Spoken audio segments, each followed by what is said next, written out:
Are live. Well, it's me. It's birdie time. We are live. I'm here to do a little bit of Q&A, and I have some discs that got shipped into me that I'm going to be opening up and checking them out. So I'll just go ahead and give a little bit of a recap of the last month. I've been pretty busy for disc golf. I went to the Unchained conference a couple of weeks ago in Florida. So that was quite a little trip with that my brother and I went on. We drove down and stayed for I think 4 days for the Unchained conference. We were able to see Luke Taylor, Joel Freeman, and Cole Redolin, as well as some other very talented professional players there. And we were able to play against them in a couple of competitive rounds. In the first round, I was 2 shots back from Luke Taylor and 4 shots back from Evan.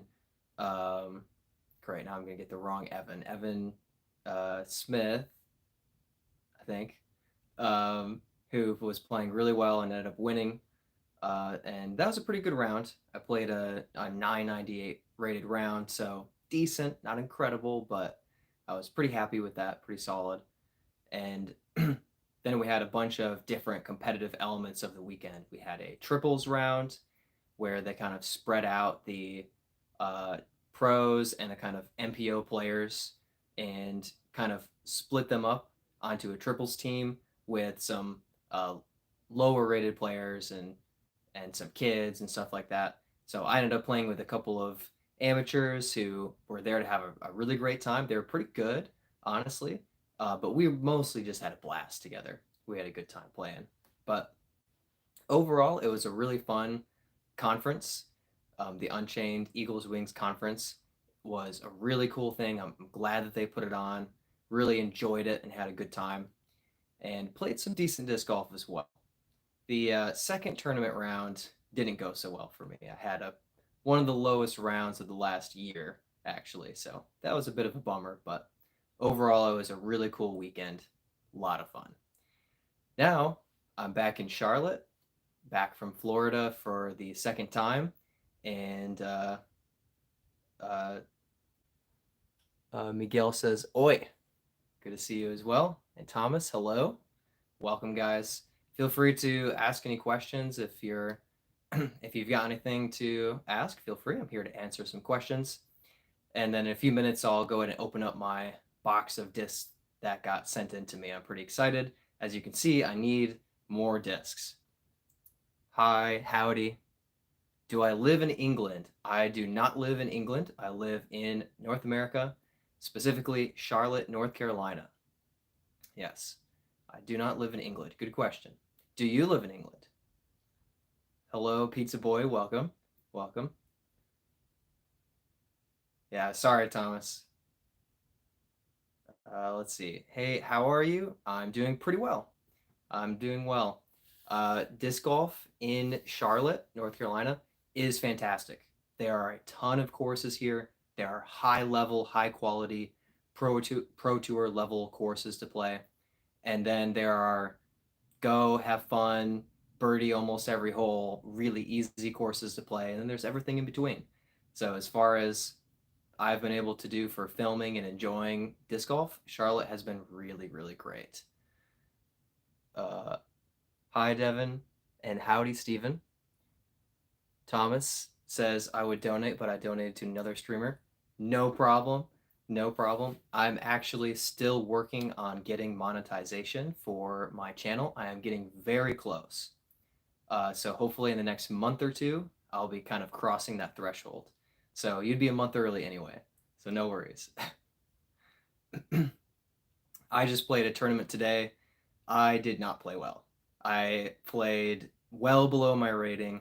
I just got the worst kicks, took a double bogey, and haven't done that in a little while. Well, actually, I have. I had a quadruple bogey a couple weeks ago, but don't tell anyone. It was pretty embarrassing. But everything kind of went not as well as I was hoping it would today. Didn't really make any long putts. Not the best round, but it was fun. One of my buddies ended up winning for MA1 and played really well, like a 1,035 rated round, really well. So I was happy for him. Unfortunately, I did not have quite the good round. It's nice to meet you as well. Do you like to use the destroyer? So I don't personally throw the destroyer. I do have a nice Calvin destroyer. Let's see if I can find that real quick here. It should be. So I do have a very nice. I bought this off a buddy in Gainesville, Florida. A nice Calvin destroyer, and boy, it is overstable. I. It is insane how Calvin makes these things look like they can fly far. They can't. They don't go anywhere. He is just insane with his power and his capabilities. So I have thrown a destroyer a couple of times in a couple different plastics, but I haven't really done an incredible job throwing it myself. But it is a good disc. It's just really, I would say it's really not an amateur friendly disc most of the time, in most circumstances. Sometimes the line can be pretty good. You can throw an overstable shot on purpose. But if you're going for distance, I have to go with something a little less overstable, personally. Bryant says, cough, cough, Eagles wings, hole 9, cough, cough.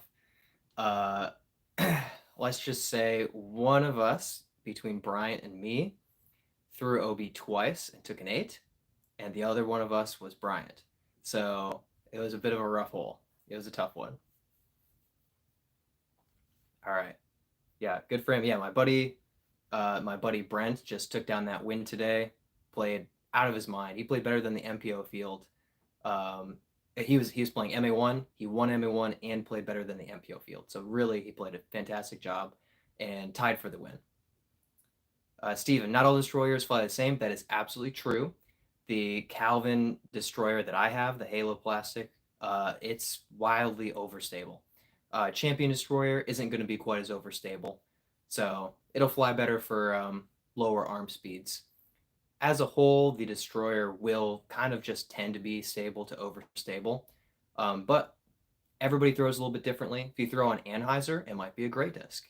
If you're like me and you throw with a little bit of Heiser, it's still probably not going to be great. Devin says, favorite disc in your bag of 2025? Favorite disc? That's a really great question. So I just replaced my Brave and I bought 3 of them. So these are my backup Braves. And the Brave is my favorite disc right now. At the moment, it's just fantastic. It's a 7-speed, so it's very accessible. Here we go. It's very accessible for amateurs and a little bit of lower arm speeds. And the 6 glide makes it fly really well. So for me, it's a great straight shot that's drifting right, which I know I'm reversed, so that doesn't make any sense. But throwing backhand, I'm throwing it straight and it's going a little bit right the whole time, but it's going to be under control and it's flying really well. So right now, Brave, favorite disc in my bag. Probably the second favorite is my Echo. Thomas says, how many discs are there? So with discs, you have a lot of times you have multiple manufacturers making the same disc essentially, but they're naming it something different. It's made of slightly different types of plastic. It might fly slightly differently, but the MVP Simon line time lapse is essentially a destroyer, an Innova destroyer. It's basically intended to be the same disc. Not exact, but it's pretty similar to the same. So if you account for that, there being multiple manufacturers making the same disc, there are well over 1,000 unique discs that have been made. But if you recognize companies are replicating a disc to a certain extent, then there's probably just a couple hundred unique discs that actually have different flight paths and different shapes to them. But the speed ranges from 1 to 14 and a half as far as speed for a disc. Then the glide ranges from, I don't know, 1 to 7. The turn is something like -5 to +1. And the fade is something like -1 to +3, +4. So if you consider each of the variables, you can have a bunch of 14 speeds with a different glide, turn and fade, a bunch of 13 speeds with a different glide, turn and fade. So there's potential for a lot of different discs, and most companies have made most of the big important shot shapes. Good question. Okay, Steven, been meaning to ask you if you play other sports or pay attention to other sports. So this is an interesting question because I have never been interested in watching sports. I've almost always been bored by kind of just watching, especially on TV. Um, Lately, I'm from Michigan, so the Lions playing well this year was interesting to me, but I didn't really follow anything in particular. I watched some highlights, it's fun and everything. Basketball, my siblings played and I watched them play. That was about as much as I did. I watched a couple of World Cups. So, as far as watching sports are concerned, I'm not really a sports watcher except for disc golf. I'm very much following and watching every tournament in disc golf. As far as playing sports, I grew up playing soccer, so I've played about 15, 16 years of soccer, and I was decent, not incredible. Um, I was the leading goal scorer for my high school my senior year, but we were a pretty small high school. We had like 200 kids in the high school, ninth, 10th, 11th, 12th grade. So, not a big school. Got a small scholarship to play in college and mostly sat the bench. So, decent at soccer, but not good enough to go beyond college. Played a lot of ultimate frisbee. I really like volleyball. I'm terrible at basketball, just awful. Decent at football. Yeah, I enjoy playing sports. I have a good time playing. Don't really watch them. Great question. Bryant, thoughts on Ricky Wysocki leaving Dynamic Discs? That's a good question. I'm not sure what to make of it. It was a bit of a surprising move. Um, just seems like he is basically the face of Dynamic Discs.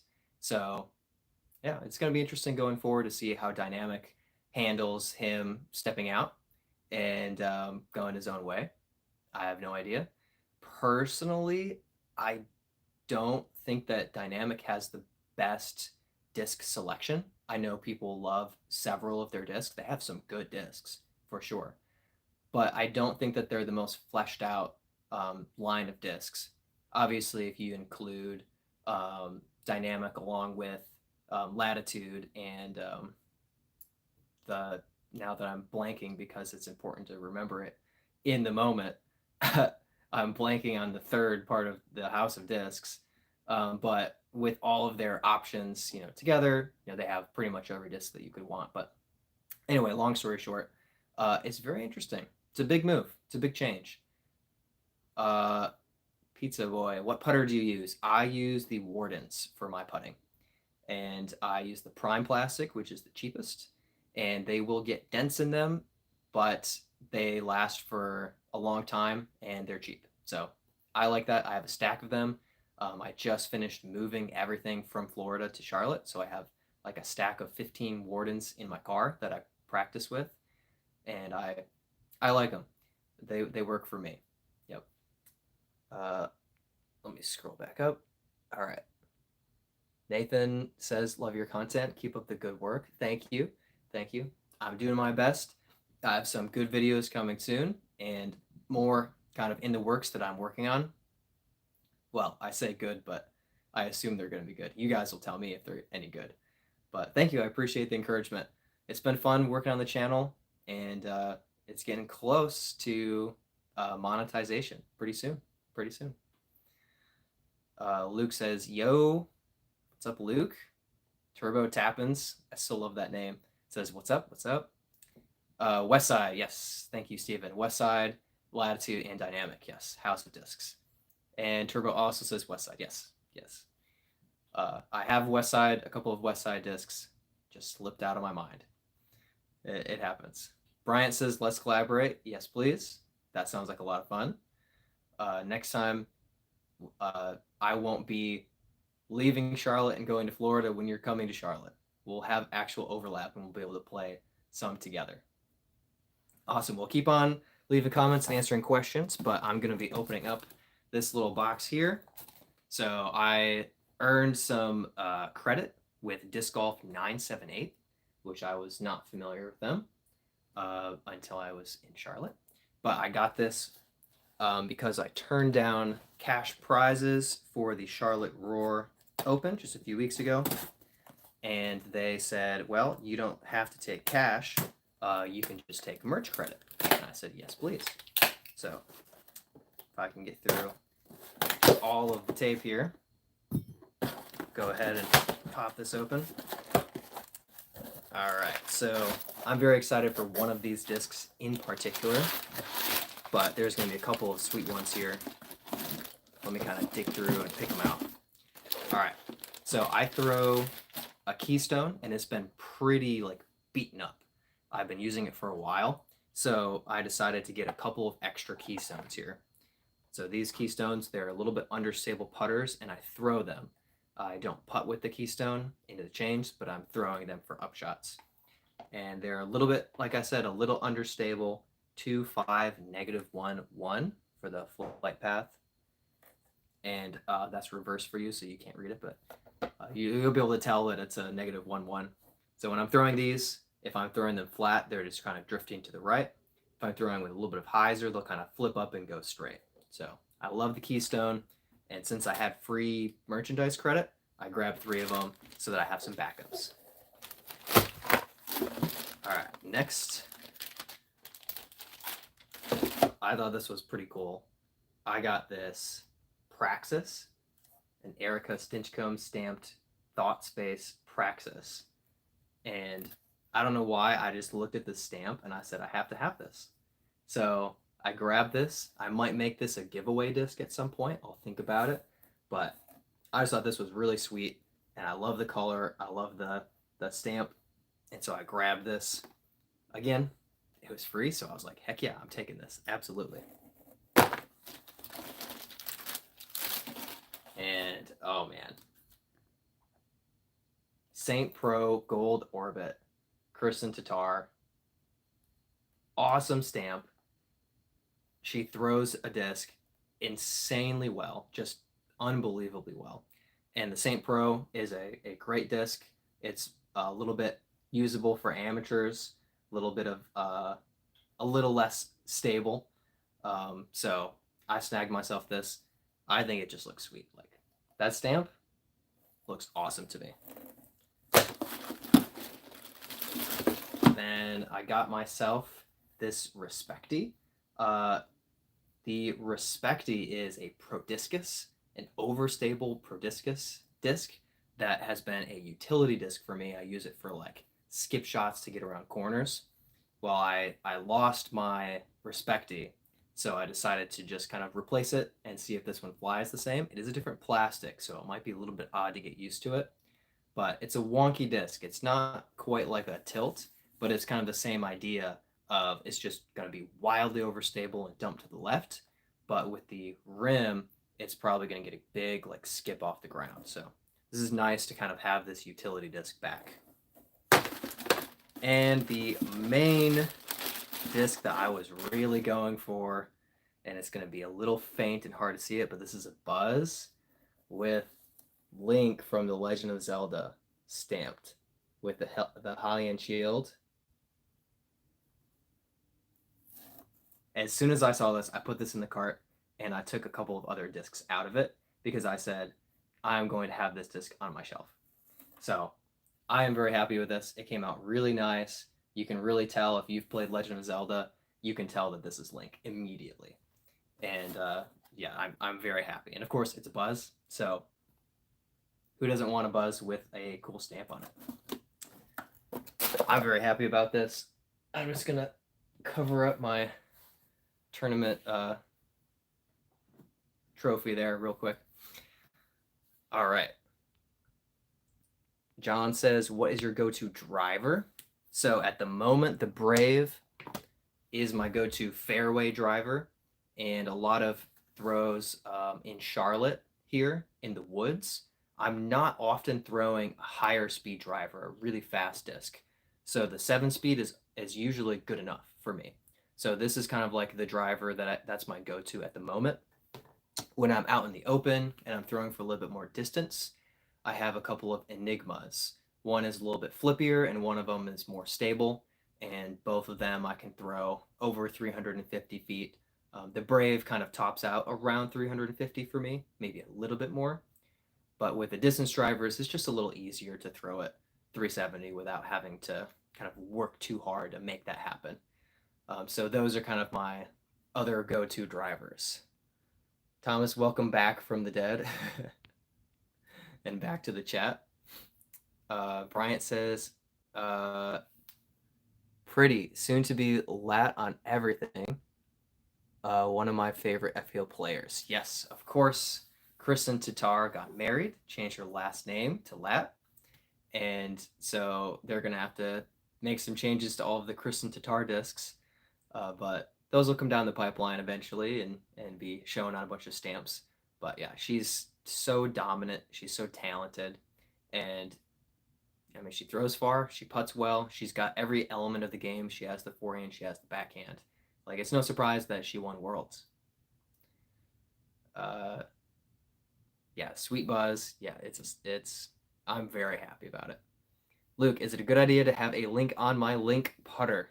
Yes, it's a great idea. I actually just gave a warden of mine, a white warden that I got my hands on, to get dyed up, and I'm very happy to, or I'm looking forward to, I'm excited to get that back, because with a putter, you're going to be able to like look at and see your dye more easily as you're putting with it and taking it out of the basket. Other people are going to see it. When it's on a driver, people aren't necessarily going to be seeing and interacting with the disc that you have that's dyed quite as often. So I'm excited to have a putter that's dyed. I think having a link dyed with link on it is genius.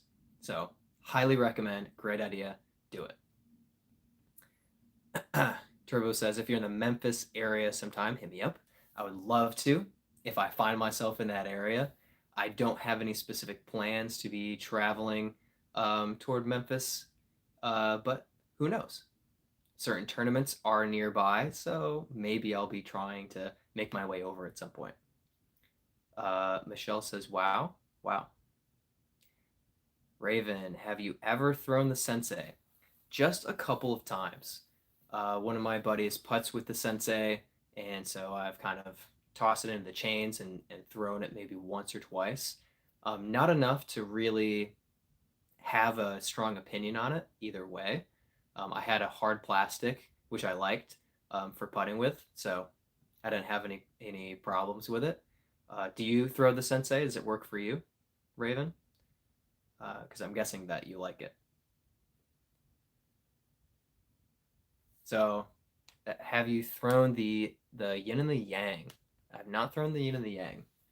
I actually am not aware of those discs, so that's something that I didn't know.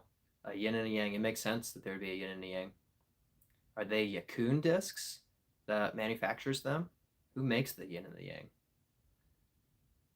And by the way, with the yin and the yang, they better be like one goes really far flippy to the right and the other one is really overstable, because if they fly the same, then that's kind of lame. They won't be in balance that way. Raven, yeah, I throw the active premium Sensi. Okay, gotcha. Yeah, get that higher quality plastic. Usually, when you're throwing putters, you're going to be looking for a premium plastic for throwing. You can get away with the base plastic, the cheaper stuff for putting with them, I think. And sometimes the premium plastic actually bounces off the chains a little bit. It doesn't really stick as often. So when you're going for the putt, sometimes you really do want that cheaper plastic. But when you're throwing, usually you want the premium. With the Keystones, I actually got the base plastic for them because I really like how they feel in the hand. And that's kind of why I also got 3 of them, because if I was getting premium plastic, then I'd have probably 1 or 2 of them. But with the base plastic, they're going to get really beat up and I'm going to have to replace them. So that's why I grabbed a few extras of them, have backups. Luke says that they yin and the yang are 1 speeds. Man, that's interesting. Yeah. Slow disc. So it's basically one of them's got to be basically a Berg, I'm guessing. I don't know. Benjamin Putt says, "What is your rating?" Right now, my rating is 968. I've been slowly creeping up. I think about May last year, maybe April, I was at 940 and dropped to 939. And since then, I've slowly been working my way up to the 950s and to the 960s. But I will say I have not played well since the last ratings update. So I'm guessing I'm going to drop 2 points for the February ratings update. We'll see. But I've had a couple of bad tournaments. In my standards for the level of play that I've had lately, haven't played super well in the last month. Good question. Raven, yeah, the senseis, they're a little more stable. Just put with the KC AVRs. Okay, nice. Yeah. Yep, KC AVRs, common, good putter. Um, and yeah, the premium plastic, just a little bit more stable for throwing.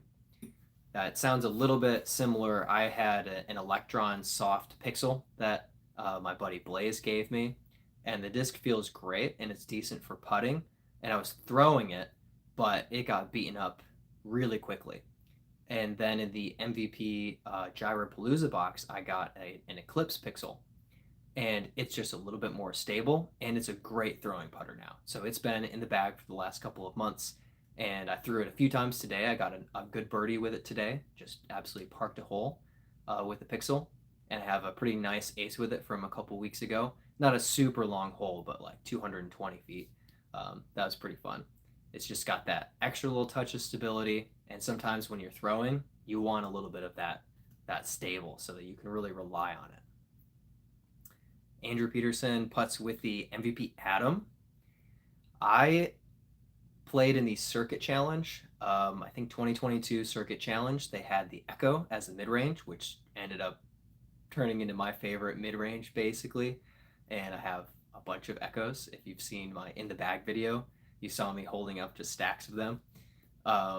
Anyway, the Atom was the putter that year as well, and I kind of liked it. I used it for putting, and it was decent. It worked for sure, and I actually really liked throwing it too. So as far as putters are concerned, the Atom, it's a pretty good one. I think I don't know if I had ever stopped putting with the Warden. That just I love the Wardens. They just seem so perfect for me. But I can't complain about the Atoms, and I've seen a few people using them. Yeah. Does the Atom work really well for you, or are you terrible at putting? Because that would help us. I'm just kidding. That'd help us know though if the Atom is a good putter. All right, Benjamin Putt says, "What is your favorite shot to throw?" Anything that ends up close to the basket. But I would say I really like throwing hyzer flips. So something like my soul, that's very flippy, thrown with hyzer, and then it kind of pops up to flat and then drifts right for the majority of the flight.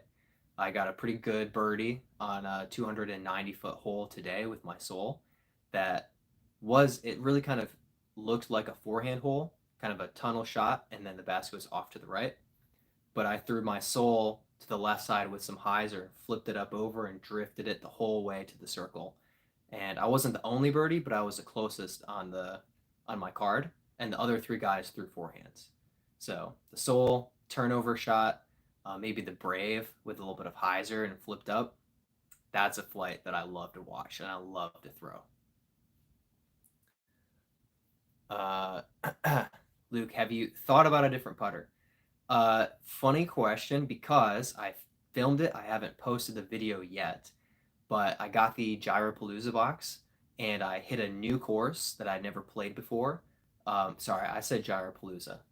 That's a mistake. I was given goodness gracious, the Discmania box. There's too many manufacturers.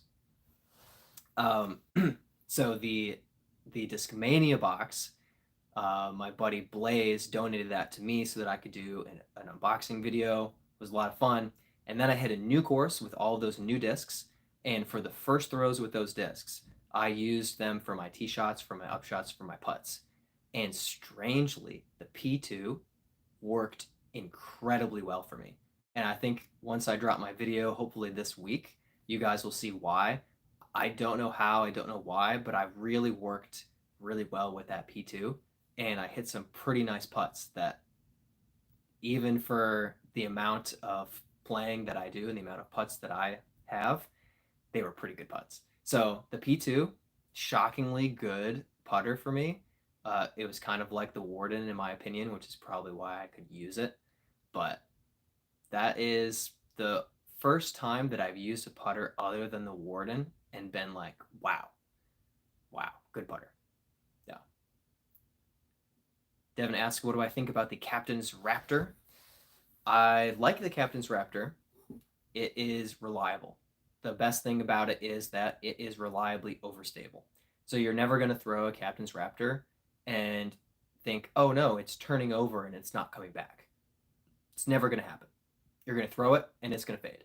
That's what it's intended to do, and that is what it's going to do. So that reliability, that's very important to have that in your bag. Even when it's super windy, you know you can throw it and it's going to fight that wind. It's not going to just flip over and go who knows where. So that's kind of my like evaluation of the Captain's Raptor. Its value is in its stability and reliability. So that's what I think of it. I have a Jawbreaker Flex Captain's Raptor in the bag, um, which is across the room. So I'm not going to go get it because it's way too far away. But I love it. It's a good disc. It's a good disc. I do think that the Raptor is also a great disc, and the Raptor, I for most people probably will fly a little bit further before it dumps with its fade. So it's kind of a tough call sometimes. Captain's Raptor versus just the Raptor. They're both good discs for slightly different reasons. All right, Andrew Peterson says Adam is working well for me. I got 2 Electron Firm Cosmic. Ooh, they glide way more than the number suggests. I like the Electron Firm Cosmic. That's a great choice. Um, I just sometimes the softer plastic, especially for the way that I putt, which is kind of a push putt style. Let me grab a putter real quick. I have like 1,000 of them. So a lot of times guys will spin putt. I push putt and kind of like pop the putter up. So a firmer putter is really good for that. If it's too flexible, it's not really working with my style of putt quite as well. So I like that choice for putters, the Electron Firm Cosmic, and the glide on them. Yeah, just from the little bit that I threw the Atom in that circuit challenge and afterward, I was impressed with the glide.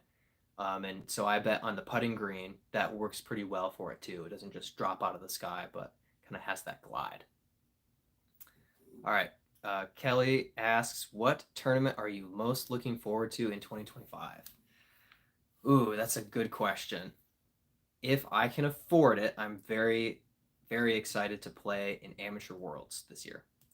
I've been ironically turning down cash in MPO so that I can play in Amateur Worlds, which makes it harder to afford going to Amateur Worlds. But I'm hoping to play.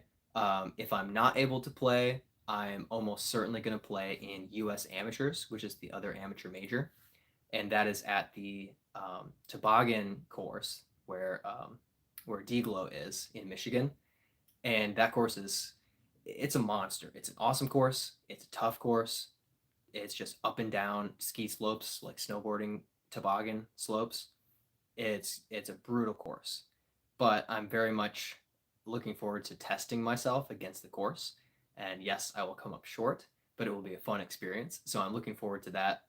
Um, Other than that, the Chain Hawk Open is kind of the big tournament that's always on my radar. It's an A tier in Gainesville, Florida, and I was able to win the Chain Hawk Open in MA3 a couple of years ago, and then I jumped up to MA1 and took 4th place, and then last year in my last kind of like big MA1 tournament, I took first and won kind of my hometown tournament in MA1. I'm looking forward to jumping up one more time in MPO and seeing if I can cash in the Chain Hawk Open. So those are kind of those are the big tournaments that are on my radar for the year, and the big ones that I'm looking forward to playing in and seeing what I can do. All right, Miles says, do you have an MVP glitch? And if so, do you like it? And does it rabble when you throw it? I'm assuming you're meaning wobble. Does it wobble when you throw it? I do have a glitch. I like the glitch. Let me see if I can find it. I think it's. I'm not gonna look. I think this is it. Nope, that's not it. That's MVP though, so it's close. Here is my glitch. So it is a 150-gram glitch. It's pretty light, not super super light, but pretty light. And I've also thrown a couple. My buddy Blaze, we did a pitch versus glitch video, and kind of compared them to each other and had some fun with that. I do like the glitch. It's tough because if you have it kind of reveals your form. So if you have mediocre to bad grip and throwing form, the glitch will kind of reveal that because it'll probably be really wobbly for you. If you throw a Calvin Destroyer, it's not going to be wobbling for you very much. Not just for you, but for someone who has bad form, it's going to straighten out and dump. So you won't be able to see as easily, oh, when I release the disc, it actually is really wobbly or has a bad, at least my hand badly. When you have lightweight putters that you're throwing, like the glitch, it is a little bit more kind of revealing of how you throw a disc. But if you have decent form and you're throwing it well, it's going to come out smooth and it's going to glide forever for you. It's a really good disc. It can just go in a straight line for a long time. And some people can throw them well over 300 feet. That's not for me. I'm usually throwing the glitch between 200 and 260. But it's really great because you put it on hyzer and it just glides hyzer. If you put it flat, it's flat. If you put it on anhyzer, it's going anhyzer, and it's just going to hold the line that you put it on. I don't bag it at the moment. I did for a few months. I have the Keystone that is a little more understable, not as much glide, but that tends to be my straight shot disc and has, for some extent, it's kind of replaced the glitch in my bag. But I've definitely thought about putting it back in the bag. I like throwing it. I love how glidey it is. And it's actually a cool way to hit a line that just keeps going left or keeps going right, but doesn't have the high speed of a flippy driver or an overstable driver that's just dumping and fading really fast. You can put it on a hyzer line and just glide to the side for a long time. So it can be a very useful disc. I'm trying to remember everything that you asked about it. Yeah. Okay. So I answered all of your question there. Yeah, it's a fantastic disc. I mean, there's a lot of pros who are like, I wish I could throw the glitch, but I'm sponsored by so and so. But the glitch is kind of one of those discs that a lot of people know that it has value and want to throw it, enjoy throwing it, and yeah, I like it. It doesn't quite make the bag, but I like it. Okay.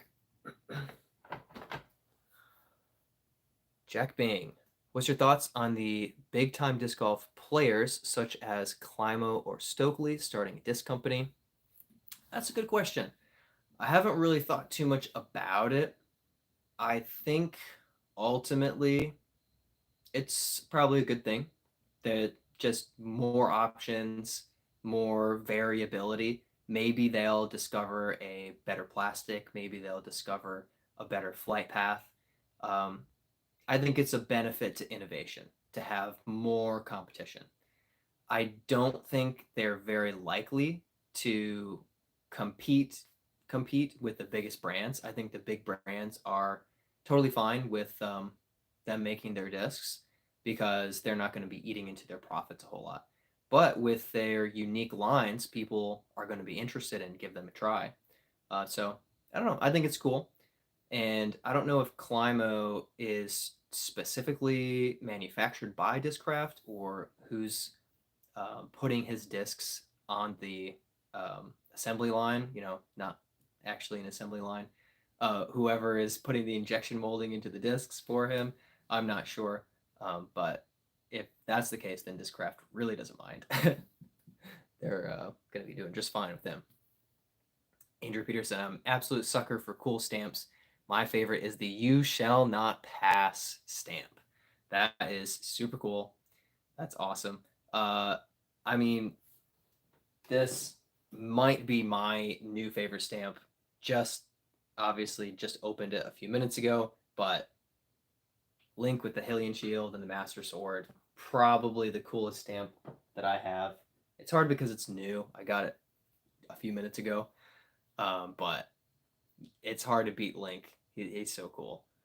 Let's see what stamps. I'm trying to think of any stamps that I like more, or some really cool ones that I've seen lately. But yeah, that's it. It's right now. It's my favorite. It's my favorite. Are there any YouTubers near you that you could collab with? Are you interested in battles challenges with other YouTubers? Yes, but I don't have like friendships with them yet. Um, so Joseph Phillips with Another Round Disc Golf is probably the biggest right here in Charlotte. I mean, he's got the Another Round store. They have multiple Another Rounds across the country. They're always creating highlight clips, aces constantly. So I've run into him several times at a couple of local courses. He's been filming with Paul Ulibarri, trying to hit the ace at Scrapyard across the water, kind of that iconic hole that you see on Instagram all the time. And I mean, it would be super cool to, try to film an ace with him at some point. I think I have a lot of growth to do before I get to a point where he would be interested in doing some type of collaboration because right now he's so far above me in terms of popularity and channel size. Um, the other one local is Christian Sturt with, I think, Queen City Disc Golf or Queen City Disc, something like that. And I played a tournament with him on the same card with him for a doubles tournament, and he's great. He's talented. He hits some really long putts, has some great throws. I think that he's probably a little more, as far as talent level is concerned. Well, I'm probably a little bit closer to him. So it's possible that we'll run into each other at some tournaments and strike up conversation, but we're not buddies either. So we'll see about trying to get some collaboration in the future. Obviously, there's Bryant Voss, so we'll get some collaboration in. But yeah, we'll keep growing. We'll keep growing, and we'll see. We'll see who's out there. All right, Noodle says Preston says hi. Hi, Preston. SZG Disc says howdy, and that disc is dope. I'm guessing you're talking about Link, or the Buzz, I should say. Yeah, absolutely, absolutely cool disc. Ellis, I haven't played since last year. Bad weather problems. Yeah, that's brutal. Uh, yeah, I'm from Michigan, so I get it. It can be really rough, and it can be long lasting, and that's just tough. But hopefully the weather clears up soon, and you can at least get some rounds in, even if they're cold rounds. Even that can be frustrating to just play when it's cold out. Can be really annoying. But of course, snow or rain or just mud all the time, absolutely miserable to play in. How long did it take you to find your putting putters? Good question. Strangely, it was the first putter that I bought. My brother gave me a stack of discs when I started playing disc golf, including a couple of putters in there, and I used them. They were fine. I didn't really notice anything good or bad about them. Then I went to play it again sports, and I bought myself a driver, a mid, and a putter. And I happened to find, and it's honestly because it was blue, a Warden, a classic Warden. And very quickly it became my putter. Like I just liked it. I really enjoyed putting with it. I seemed to make a lot of putts. I could make long putts and hit metal from 60 or 70 feet as a fairly new amateur. Often I wasn't making tons of long putts in tournaments, but it was just working for me. Then I tried the Prime Plastic and bought three Prime Plastic Wardens, and I never looked back because the Prime was even better. It just felt perfect in the hand. It always seemed to catch the chains and drop in. So strangely enough, probably a month into disc golf, I just bought a Warden because it was blue, and I've never looked back. It's been 3 years since then of putting with Wardens, and even though I really enjoyed putting with the P2 uh, last week, it's Warden all the way.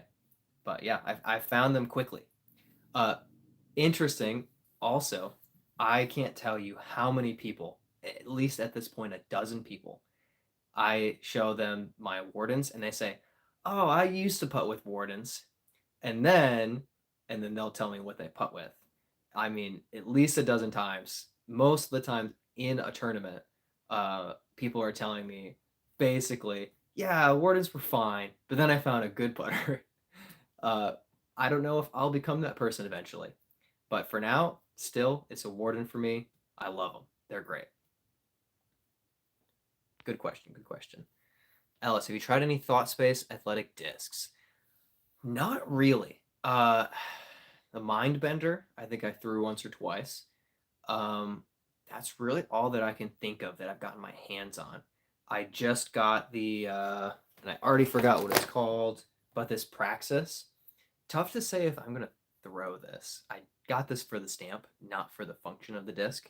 So if I do, it'll be the first thought space disc of mine that I throw and try to figure out. But yeah, I haven't really tried them. This feels like Cosmic Neutron MB, or Streamline plastic. This feels like the Cosmic Neutron plastic. So I like it. I want to throw them. I just don't really, I haven't got my hands on a lot of them.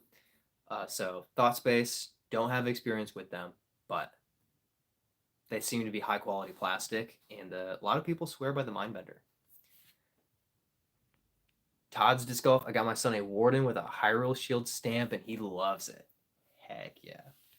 I am now jealous. I mean, the buzz is sweet, but I was telling Luke about the Link putter. Having it on a putter is next level because you're always going to be seeing other people's putters and your putter in the basket and kind of interacting with people with your putter out. And sometimes with a driver, you throw it and then you don't all walk up to your driver and look at how cool it is. So a putter is kind of next level for seeing the awesome stamp on it. So that is really awesome. And on a Warden too, man, Man, I am jealous. SCG discs. What is the best tip to being successful with disc golf content? So that's a really great question. I'll be 100% honest. I am not an expert. I'm just kind of figuring things out myself. But what I've found to be very helpful is consistency. And that's something that almost every successful YouTuber of any kind will say. They'll say, be consistent. Upload a video every week if you can. With me, I've been uploading two disc golf YouTube shorts every day for over a year now, and that's helped me a lot because I find that you guys will watch my shorts and kind of maybe leave a comment or subscribe from the shorts, and then eventually you'll see that I have longer form videos. Maybe it'll pop up in your feed, or I'll have a short clip from one of those videos. And then a lot of you have kind of gone from watching my YouTube shorts to being interested in my channel, broadly speaking. So for me, having both shorts and long form videos kind of provides a way to have a higher outreach and interest in the channel and kind of waterfall into interest in the full long form videos.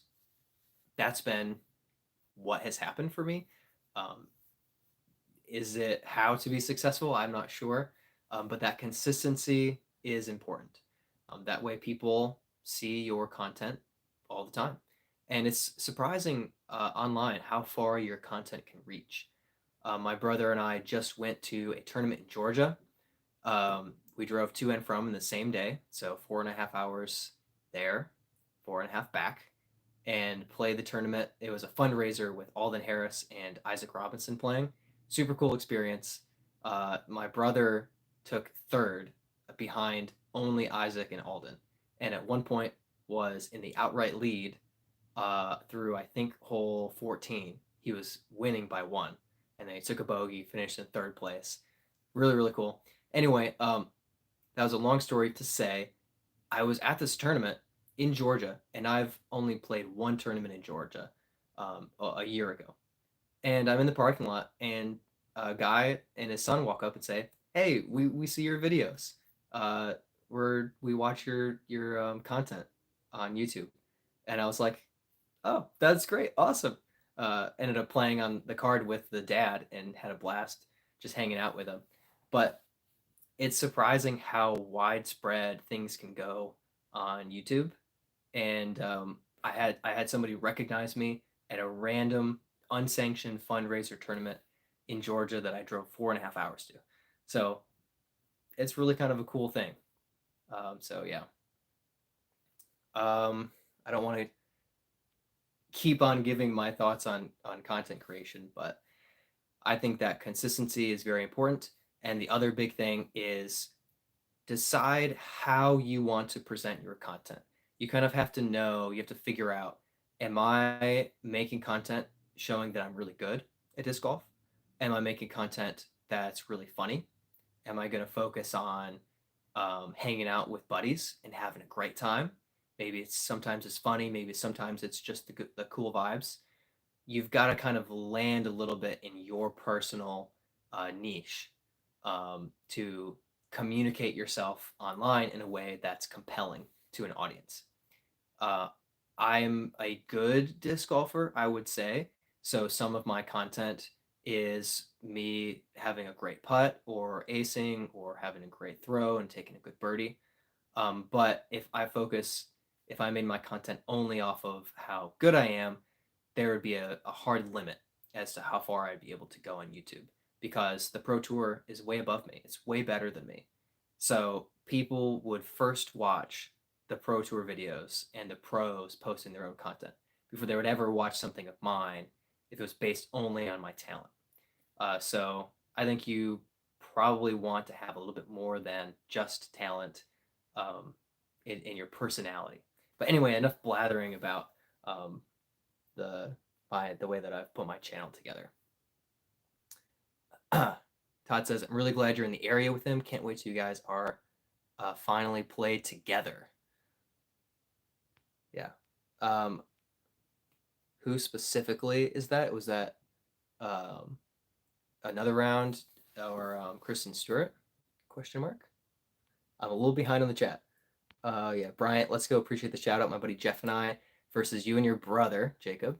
Or yes, yes, Jacob's brother Brad. Either in Myrtle Beach or come to Charlotte. Obviously Charlotte. Myrtle Beach would be great. Yeah, that sounds like a matchup that'd be pretty fun. Sounds pretty good. SCG Disc just subscribed. Thank you. Really appreciate that.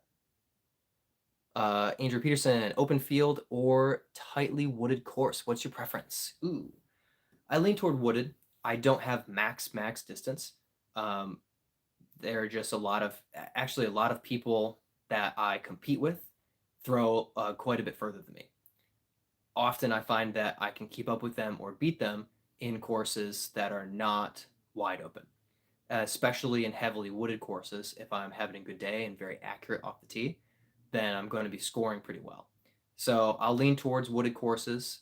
Um, the technicality tends to be a little bit in my advantage. Also, when I'm putting well. Um, yeah, Alice, I think Mindbender is Discmania. I would be wrong about that, of course. The Thought Space discs look good and they are made by MVP. Okay, that makes perfect sense. It looked and felt so much like Cosmic Neutron Plastic that I was like, this is related to MVP. Yeah, maybe I'm thinking the Pathfinder, not the Mindbender. I think I'm thinking Pathfinder, not Mindbender. Don't ask why I get them confused. They're the exact same. All right, Flying Potato says, "Yo, what's up? Thanks for joining." Garrett, thoughts on Ricky leaving Dynamic? Where do you think he'll go? Yeah, the that was a bit of a shock to see Ricky go. I mentioned it a little bit ago on the live stream. It seems like he was really the heart and face of Dynamic, nearly in totality. So that kind of split is it's very interesting. I'm not sure where he'll go. It seems like hmm, I don't know. He could go back to Innova. Um, he'd probably do just fine with Innova. Discraft seems really stacked, so I doubt that they have space. Latitude just picked up Isaac, and that's a big grab for a two-time consecutive Worlds winner. Yeah, I'm not sure. Good question. MVP seems like they're paying a lot of pretty high-profile guys already. Um, hmm, no idea. This way I can't be wrong. Brent says, I know this guy. And Brent is the guy already shouted out on the live stream that won today, tied for the win with a 1035 rated round. In MA1, by the way. What a sandbagger. I mean, come on. Just great day, crazy putts. Everything went really well. Congrats on that win, Brent. I was right behind you, 11 strokes back. Ellis, I discovered your channel through shorts. Yeah, a lot of people did that. It was a pretty, I think, effective way to get my content out to a high number of people, and then eventually kind of pull in towards some of the live stream and the long form videos that I've been putting together. Vaporous Chaos, great name. Do you have a favorite indoor course that you've been to so far? I really have not been. I have not played indoor courses. Um, so no, I don't have a favorite indoor course because I haven't been playing them. I need to. Um, yeah, that's a hole. That is a hole in my disc golf experience is indoor courses. The closest thing that I have is my buddy and I set up a basket in his church gym and had like a putting game competition, horse style competition. Um, Not the same thing, but it was inside. Brent says, "Goated, you're goated." Uh, Rapsor says, "Dubs, bro, you earned it." I bet that that's for Brent's win. I'm guessing. SZG says, "Thank you for the tip. Hope it helps." Man, let's see how far behind in chat am I? Yeah, I'm kind of far. All right, here we go. Todd, not sure if anyone's asked you yet, but is there a story behind the different spelling of birdie time? Yes, it's pretty simple. Uh, Bradley Hendrick, the initials are BH. So I was looking at naming my channel. I didn't know what to say or what to do, and I thought of birdie time, and I thought I could do BH for my initials. So good question. Yes. Brent says, great disc golfer. And then Brent says, initials, Todd. Yes. Todd, I have virtually no viewers, but a couple people recognized me at my first tournament last month. Crazy. Yeah, the when you're just kind of it's not like fame where you're recognized everywhere. But when you're recognized somewhere, it's cool. Like it's this weird crazy moment where you're seeing someone who's a complete stranger and you realize that they know you and they have recognized you. Like it's a really weird, cool moment. Really cool. Ellis, yes, Pathfinder spot thought space. Yes. Okay. Ignore that I ever said Mindbender. I said Pathfinder the whole time. Never make mistakes. Brent, you mentioned me. Much appreciated. Just an unlucky day. Oh, it was not just an unlucky day for me. I was bad. But thank you. It was bad. But I'll say it. It's been bad for a couple of weeks, and I've had a lot going on. I've traveled to and from Florida twice, and traveled to and from Georgia, and I was sick after the Unchained conference. I was basically stuck in bed all day on Friday. Then I played a tournament Saturday, drove to Florida, played a 2 round tournament Sunday, had a long week trying to prep the house to sell, came back after midnight uh, Saturday morning, woke up at 6 and then drove to Georgia for the tournament yesterday and then played today. It's been insane. I need a little bit of rest. I need to get back in the rhythm. I didn't play the layout of the course today. So yeah, obviously I have this nice little long list of excuses and reasons why I'm playing bad.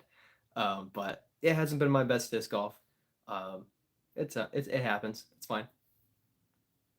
Who's going to Olympus Disc Golf Course for the start of the season? Yeah, Eric. I went last year, chess.com. It was awesome. And another buddy of mine, Danny McDonald, has been doing a ton of work fixing up the course. I mean, the course is great.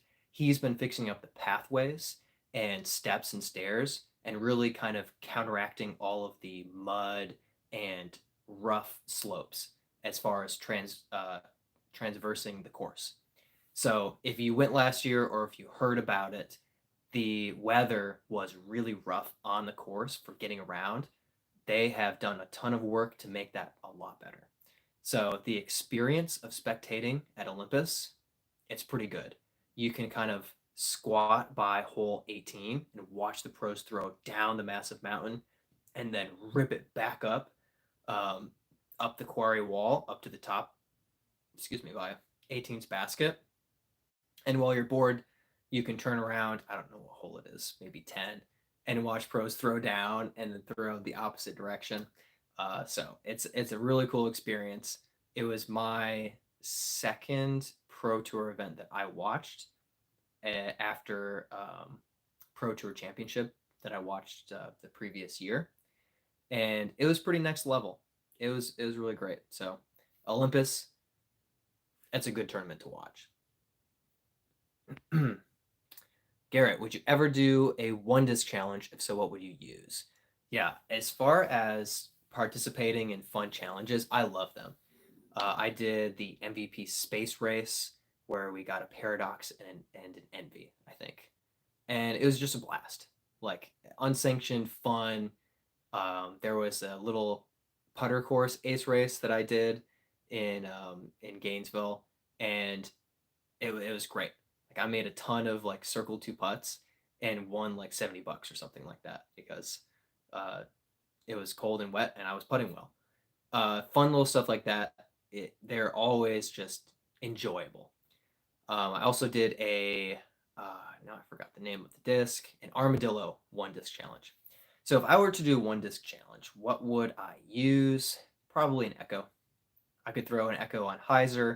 If I'm throwing it flat, it's going to drift a little bit. It's a mid, so I would be able to putt with it okay. A driver would be tough to putt with. Um, Backup choice would be the Brave. SCG, the thought of being recognized is kind of crazy. I only have 16 subscribers, so I don't think it would happen anytime soon. LOL. 16 is a little bit hard to randomly run into someone in a country of 330 million people, assuming you're in the US, which I am making that assumption. Um, so yeah, that's kind of tough. Uh, but you're also probably going to have people watch your content who aren't subscribed to you, so the number is going to be a little bit higher than that. It's it's a cool, unique experience. But yeah, keep working at it, and yeah, you'll be known for what you do. People will know what you do. I've played a lot in Gainesville, and when I'm in Gainesville, I'm usually, as I played for 2.5 years in Gainesville at Jonesville and Northside Park, almost probably 75% of the time that I just go play a course, I recognize somebody on the course. They recognize me. Um, so most of the time we've played in a league or a tournament together, but you'll start to be known locally for what you do and what you're working on, especially when people locally see their local course. Um, they're going to eventually figure out that that's you. So keep at it, and it's pretty cool. Ellis, what is the best course you've ever played? Best course. That's a good question because you didn't ask what my favorite course was. You said best course. I would say Maple Hill. I played Maple Hill from the gold layout. I was terrible at the time. I played terribly, but it was really cool. It was very fun. So Maple Hill is probably the best course that I've played. It was a unique experience. I walked up to the gold tee. It was a massive tee pad. They had a flagged tee pad for the gold layout for I don't know what the other ones were, blue, black layouts as well, shorter and shorter. Then they had the basket with multiple flags on it, so you know your layout goes to that basket, and then another basket with multiple flags on it, so you know you're going to that basket. I mean, it was just next level course, just incredible. So Maple Hill, it is an incredible course. I have also played. I played the Olympus course from the FPO layout. I played the Toboggan course where Deglow is played, and those are both excellent courses as well. I think Olympus is probably going to be a nice step up this year from where it was a year ago as well too. But they've been putting a lot of work into it. But Maple Hill, it's a great course. Not easy though. Clucas says, "How you like the new place?" It's good. The main thing for me is, I have space to live. That's great. But the disc golf in Charlotte is great. I have a high variety of course type and course difficulty within 20 minutes. And if I'm going to expand to 45 minutes away, which is not that far for driving to a disc golf course, there are like 50 courses for me to choose from.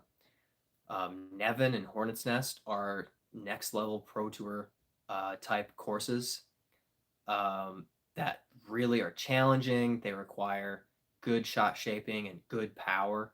Nevin, in particular, requires accuracy and placement, or else you're screwed. So it's a great challenge. It's a good course. Then I have Bailey Road Park and Blair Mill, where if you don't go double digits under par, you feel kind of like you're not playing well. Like you should be getting birdie, birdie, birdie, and a few pars. You take one bogey and you're like, oh, how did I bogey a hole at Blair Mill? It's they're fun. They're easy courses, but they're a blast. And there's everything in between. Heavily wooded courses, Renaissance, gold layout, beautiful course, just incredible in the woods. I played it in the fall. Just what a cool experience. And then on the other side of Renaissance is Renski Shorts, easy course. Like you should be going 8 down, 9 down, 10 down on a good day. Yeah, it's incredible. So as far as the move is concerned, the disc golf is next level. It is. Yeah, Alice, Maple Hill looks incredible. I'm in the UK, and the courses in the USA are different. Different gravy to the ones here. I'm I'm guessing you meant to say gravy, and it's an idiom. It's a phrase. Um, yeah, they're different gravy. That's true. Yep, I've had a couple different types of gravy as well. So yeah, they're a bit different. It's cool. I've seen several European courses. Oh, what's that famous one in Iceland, I think, or Norway, I think. Uh, I can't remember what it's called. With a massive disc golf basket and the wooden like triple mando downhill shot. Some iconic courses, just incredible. But yeah, they look different. They look different, and depending on where you are in the U.S., they're going to look different. Florida, a lot of flatter courses, not often, excluding Olympus, not often elevation change. Sometimes you just need to be a Calvin Heimberg to bomb off the tee and get your birdies and some eagle opportunities. But other parts of Florida, they're wooded courses with low ceiling. Then other courses in California, there's a lot of like gnarly trees with like a 10-foot ceiling across the whole course. And in California, if your disc is 2 meters or higher off the ground when it comes to rest, then you're penalized for it. Michigan has some beautiful wooden courses, a lot of shrubbery. The brush, especially at Toboggan, can be really really rough. Georgia, heavily wooded courses. Charlotte, a lot of heavily wooded courses. It's cool how much variety there is, um, even just across the United States. Snap time. Planning to play Olympus in March. Awesome. Yeah, there, especially if you get not the MPO layout, it can be both a cool and good experience. If you're playing the MPO layout, man, that's tough. That's brutal. But it doesn't matter. It's worth playing. So yeah, that's really cool. I hope you have that opportunity. I know they're even doing a lot of league events at Olympus now, and they've had pros pop in from here from time and again. So off season, pros are just showing up at Olympus for a league. You might be on a doubles card with a pro. Pretty cool. Brent asks me, "What is your favorite course in Charlotte?" Whatever course I beat you on. Uh, favorite course in Charlotte? Uh, I might have to say Renaissance Gold. It was just a great experience to play the course. I wouldn't say it was the course I played the best at, but it was like shockingly great. Just what an experience. So maybe Renaissance Gold. Scrapyard is close second, especially because it's close by and I can play it all the time. SCG says, I joined the stream when you were showing your favorite disc stamp, but it was your favorite disc to throw. I kind of answered it a couple of times, but at the moment it's probably the Brave. It is 7.6 -1.2. It's just a controllable, slightly flippy fairway driver, and it just is absolute money. I love the Brave. Royal Grand plastic, fantastic. Close second would be the Echo, Cosmic Neutron Echo. Between the two of them, that's a lot of shot shapes for me. And then, of course, I have my faster distance drivers, putters, all of that. Ellis, yeah, they are much better. And Crocole, yes, Crocole is the course, the Norway course that I was thinking of. Brent, I mean, you technically haven't beaten me, right? We have tied several times, but I beat you at some point. I just don't know when. I'm sure it's happened. I can't remember. I think there was another tournament a few months ago, before I moved, but I might be just making that up. I don't know because I want it to be true. You'll look. Okay. Yeah, you'll look. Maybe I played well in a tournament you didn't play. I don't know. My first Bowser rated round, I tied with Brent for the win.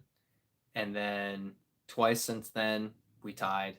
Today we did not tie. Brent destroyed me and most of the field because he tied for the win, but not with me. Not with me. Nice. Hey, I caught up to the chat. I'm proud of myself. It took me a while to get through all of that, but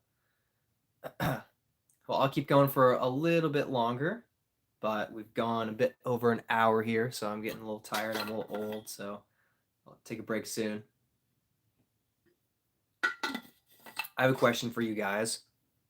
How often are you interested in me going live? I'm thinking about trying to push toward weekly, but if it's too much, then I don't want you to see my face too often. That's fine. But yeah, I've been thinking about that. I at least want to do once a month. And I didn't get January, but I did Christmas at the end of December and then February 2nd. So I'll probably go live again in February. But yeah, let me know if you're interested in constant, regular live streams or just every once in a while, like I've been doing the last 2 months, 3 months. All right, you've only played well when I haven't been at an event, says Brent. Yeah, okay, that sounds right. That sounds about right. Garrett Meter, who is your favorite pro right now? So I watched a season of disc golf and I liked a lot of different players. Then I watched skins matches, and after about 10 skins matches, Calvin Heimberg has become my favorite player. He is not only incredibly talented, he is consistently leading the tour in parked percentage. He throws super far. He throws a little flip up to flat with his eagles with low ceiling, just blasts it down the fairway. And he can play well in the woods and he can play really well in the open.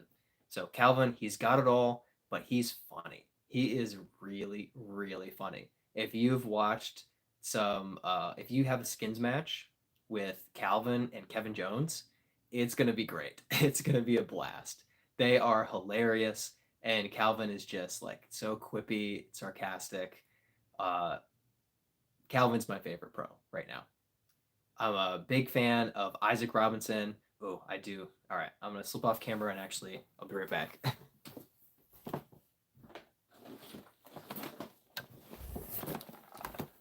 All right, I was avoiding getting my disc golf bag because it's a pain, and I don't have like anywhere to put it next to me. I'm like crushing discs.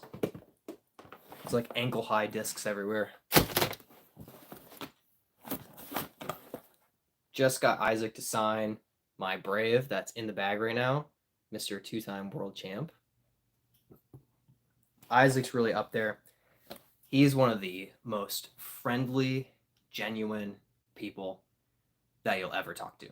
I was at the Eagles Wings conference a year ago, and I went to like get a s'more and sit down around the fire, and I sat down next to Isaac, and he just kindly chatted with me and a kid and a couple of people for like an hour, and he was just relaxing, having a s'more, having a good time. Uh, the kid asked him, "How many tournaments did you win this year?" And he had won Champions Cup and Worlds, and he says, just two." Like genuine, just not bragging, just chilling. So he's a really, really great guy. I respect him a lot as a player, as a Christian, as a person. I think Isaac Robinson really, really up there. Gannon, incredibly talented. What else can you say? He's insane. Uh, Ricky, Paul, classic, excellent players. They'll go down in disc golf history. I mean, there's a lot of good pros, but yeah, Calvin, Isaac, they're at the top. Garrett, I think weekly is amazing, but I'm also a sucker for disc golf content. Okay, well, hey, if I've got one weekly viewer, that's gonna be good. So I'll think about that. I'll think about it. But thanks for the feedback. SCG, I found the channel today. I'm loving the live. Doing dorm room chores while I listen. Oh, that's fun. That's cool. That's cool. So this is a nice little interaction going on then. Don't forget to clean under your bed. Yeah, I always forgot that. And then dust on top of things. Your my experience with college is we would clean everything, and then the RD would come in and he'd be like, yeah, you're gonna have to dust, and he would do that on like everything in the room. So don't forget to do that. Brent, live stream your events. You hold the camera. Ellis, he seems humble. Have you met Gannon? I have met Gannon. It was pretty brief. It was also at the Eagles Wings Unchained conference. So I caught him for 30 seconds or so. Isaac, I chatted with for 20 minutes. That was like, I'll never forget that experience. Gannon, I caught him briefly, had him sign a disc and chatted a little bit. And I went to his distance clinic, but he twisted his ankle playing basketball. So he didn't actually throw in the distance clinic, which was a little too bad. I was really excited to like see him and his form in person. Otherwise, I watched him at USCGC live for about half the round. I did not catch him afterward because the line was incredibly long. But I've been able to meet him and chat with him just a couple of times. He's pretty cool. He's, I mean, it's impressive. He's so young and still figuring out, who he is, but he knows he's a disc golfer and he's really, really good. Ellis, I think Gannon will end up being the best of all time. What he did at his age is utterly incredible. Yeah, essentially, yeah, I'm totally with you on that. The fact that his first ace was on the Pro Tour, uh, I don't know, just blows my mind. Just blows my mind. Yeah, I think that his chances of going down as the best of all time are pretty high. I think the only thing that might be in the way of that is how many talented people have a shot at winning worlds.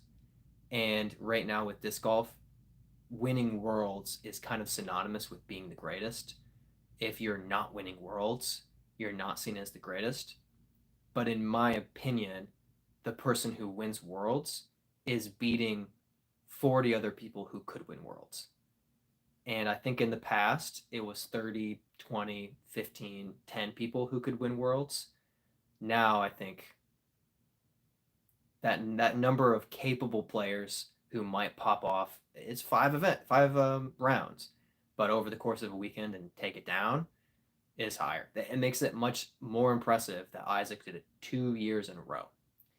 But barring that, as far as simple talent, majors, placement, average finishes, distance, forehand, backhand, putting, I agree. I think that there is a high chance Gannon is essentially known as the greatest, the best of all time. Yeah. Drake Hodge, where are you from? Good question. I grew up in Michigan, about 25 years in Michigan. Grew up in Jackson, Michigan, went to college in Grand Rapids, and then lived on the lakeshore of Lake Michigan. Beautiful place in Grand Haven. Then about 3.5 years ago, moved down to Florida, and that's when I started playing disc golf. So Gainesville, Florida, I played almost 3 years of disc golf there. Um, got my game, got my discs figured out, started filming after I got an ace and started hitting some really long putts.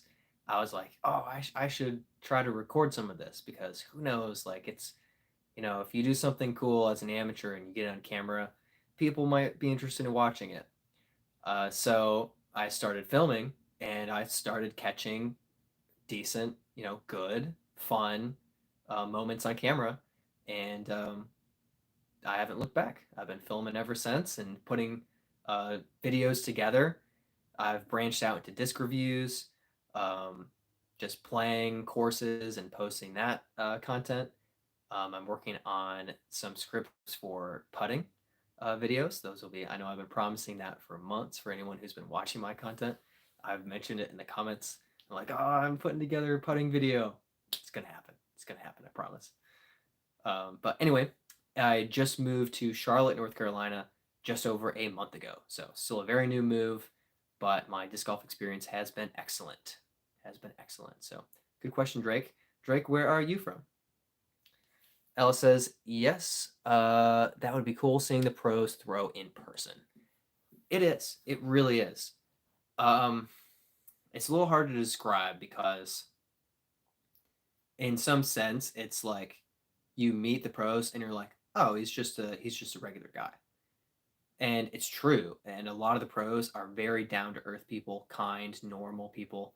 Some of them are a little more maybe uptight, maybe really not overly focused on competing, but it's like the only thing they're thinking about is winning, winning, winning.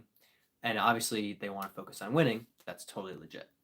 But some of them are really great with the fans, and that's really fun. That interaction can be really awesome. Uh, and then you see them throw a disc, and you're like, that is so easy for them, and it's so far, and they're throwing a putter so far, they're throwing a mid so far. It can just be a shock to see it and think, wow, I thought that I could throw a disc well, and you probably can, but they throw it really, really well. It's a cool experience. I definitely recommend anyone who can take an opportunity to catch some pros live. It's really cool. Really cool. Ellis, I still think what he did last year was more impressive than winning Worlds itself, but yes, he needs to win it to prove he's the best. And I think that's kind of how it works. And it's not perfect. Worlds is valued above all other um, all other tournaments by such an extent that it kind of overshadows multiple major wins. And I mean, in some sense, it's kind of just how it is. In some sense, that's a little bit silly. But yeah, once he takes down Worlds, that will be that next step of being like, clearly Gannon is so far above and up there as far as talent. But yeah, Worlds is overvalued against all other tournaments, and the way that he played with the field that he played in, with Ricky, with Calvin, with Isaac, with AB. I mean, AB starting the year, absolutely insane. I mean, with Ezra Robinson playing crazy, Joey Bucket's taking a win. I mean, the field has tightened up and added so many people to the top level of disc golf that to stand out from that is difficult. And Gannon stood out from that a lot this last season. And I'm betting he'll do it again this year. Yeah. I'm looking forward to Calvin winning a major. He's overdue. His talent level is overdue for winning a major. 100%. Uh, all right, I gotta back up for a couple questions here. That's all right. Drake, if you're ever in Tennessee, hit me up. By the way, love North Carolina, favorite state. It's a good state. Started playing 2 years ago, and I'm 972 rated right now. Heck yeah. I'm a little behind you in the ratings and have played for a little bit longer. That's impressive. Just won a flex start yesterday at negative 15,006 rated. MPO, but college limits me. Ah, I get it. You're young. Yeah, it's helpful to be a little bit younger. If I have one disc golf regret, which I really don't, it's that I could have been better if I played younger. And I played Ultimate Frisbee, and I did not like disc golf. I did not like throwing the disc. It didn't feel comfortable. It didn't go far. And so I only started 3 years ago at 26 years of age. And that's not old, but my disc golf potential is a little bit more limited because I didn't start when I was 14 or even 18 or 20. It's just reality. It's part of it. Glad to hear that you're doing so well. College can be limiting for disc golf, but there are also certain college opportunities with disc golf. So hopefully you're pursuing whatever you can as far as intramurals or club teams or sports teams with disc golf. I guess intramurals probably doesn't have disc golf. So ignore that I said that. Ella, some of them have the height advantage too. Gannon is a giant. Yes. I think that if he were 6'1", he would still be top 3 on the Pro Tour, but he might not have all those wins. That height is part of it. It is part of it. Vitali says, and I'm probably saying that wrong, sorry. Have you tried Bradford Park? Played last week and loved it. I will be playing Bradford soon. For one thing, there is a point series going on right now with chain reactions, and I'm playing, and the finale is at Bradford Park. The reason I have not played Bradford yet is when I was up in Charlotte from Florida visiting my brother and playing some disc golf in September, October, the hurricane had just come through and wrecked Bradford. And I've heard that they fixed it back up and it's great. It's running like normal again. Haven't played it yet since they kind of got it back on its feet. So that's my Bradford excuse for not having played yet. Is it was out of commission when I had some opportunities, and now that it's back, I have been very busy. Andrew Peterson, I live in Montana. Wait, MN is Montana, right? Because Missouri, Mississippi, yeah, it's Montana. Okay. Live in Montana, love playing new courses around the country. My favorite course is Marble Falls, Texas. Where is the longest you have traveled to play, and what's your favorite course out of state? So the longest I've traveled to play, technically speaking, was an A tier in Michigan, and I drove from Gainesville, Florida, to Jackson, Michigan. Now my family is from Michigan, so I stayed with my family. That was nice. And I stayed with a buddy and hung out for a while. So the purpose of my visit wasn't only this tournament, but shoot, now I'm gonna blank on it. CCR, Capital City Renegades, A tier that they ran. I traveled 17 hours in a car for that tournament. Not only that tournament, but yeah. And I drove it alone in one day. So that was fun. So that was quite an experience. That's the furthest that I traveled. And well, yeah, yeah. Because I think Boston is further east, but it's not as far north. So I don't think Maple Hill was as far as Lansing was to Gainesville. But yeah, that was quite a trip. My favorite out of state course. Well, I will discount uh, North Carolina and Florida because I've been living in both. But out of state course favorite, I mean, it's got to probably be Maple Hill just because I played it. I got to experience it. So that's got to be it's got to be up there for sure. Yeah, I haven't played enough out of state courses to have a lot of kind of comparison there, but yeah, maybe the Eagles Crossing course have not played it, but just from watching it, Really, really cool. Seems cool. Would play that course. Would love that course. Jonesboro looks really awesome too. I would love to play there. Ethan Johnson, hope your channel keeps growing. I like your videos. Thank you very much. I really appreciate that. So far, it has been slow but consistent growth, and I'm very happy with the progress that I've made. The progress toward monetization. Um, it's not like the only thing that I think about. The main thing that I think about is creating fun and enjoyable disc golf content on YouTube, and then sometimes a little bit of educational or kind of a more of analysis and strategy stuff. But yeah, that's always kind of like the back of my mind is working towards that monetization status. And I am closing in on it. I'm getting close. I'm very excited about that. So thank you. I appreciate that encouragement. And thank you for being part of that growth. Every little bit helps. All right, here we go. Here we go. Garrett says, who is more of a GOAT, LeBron or Paul McBeth? I'll just say I'm biased. Paul McBeth. I'm probably wrong. I don't know. If you heard the question earlier, do I play or watch other sports? I just don't watch other sports. It's just disc golf. So, man, I don't have enough information to actually legitimately try to compare.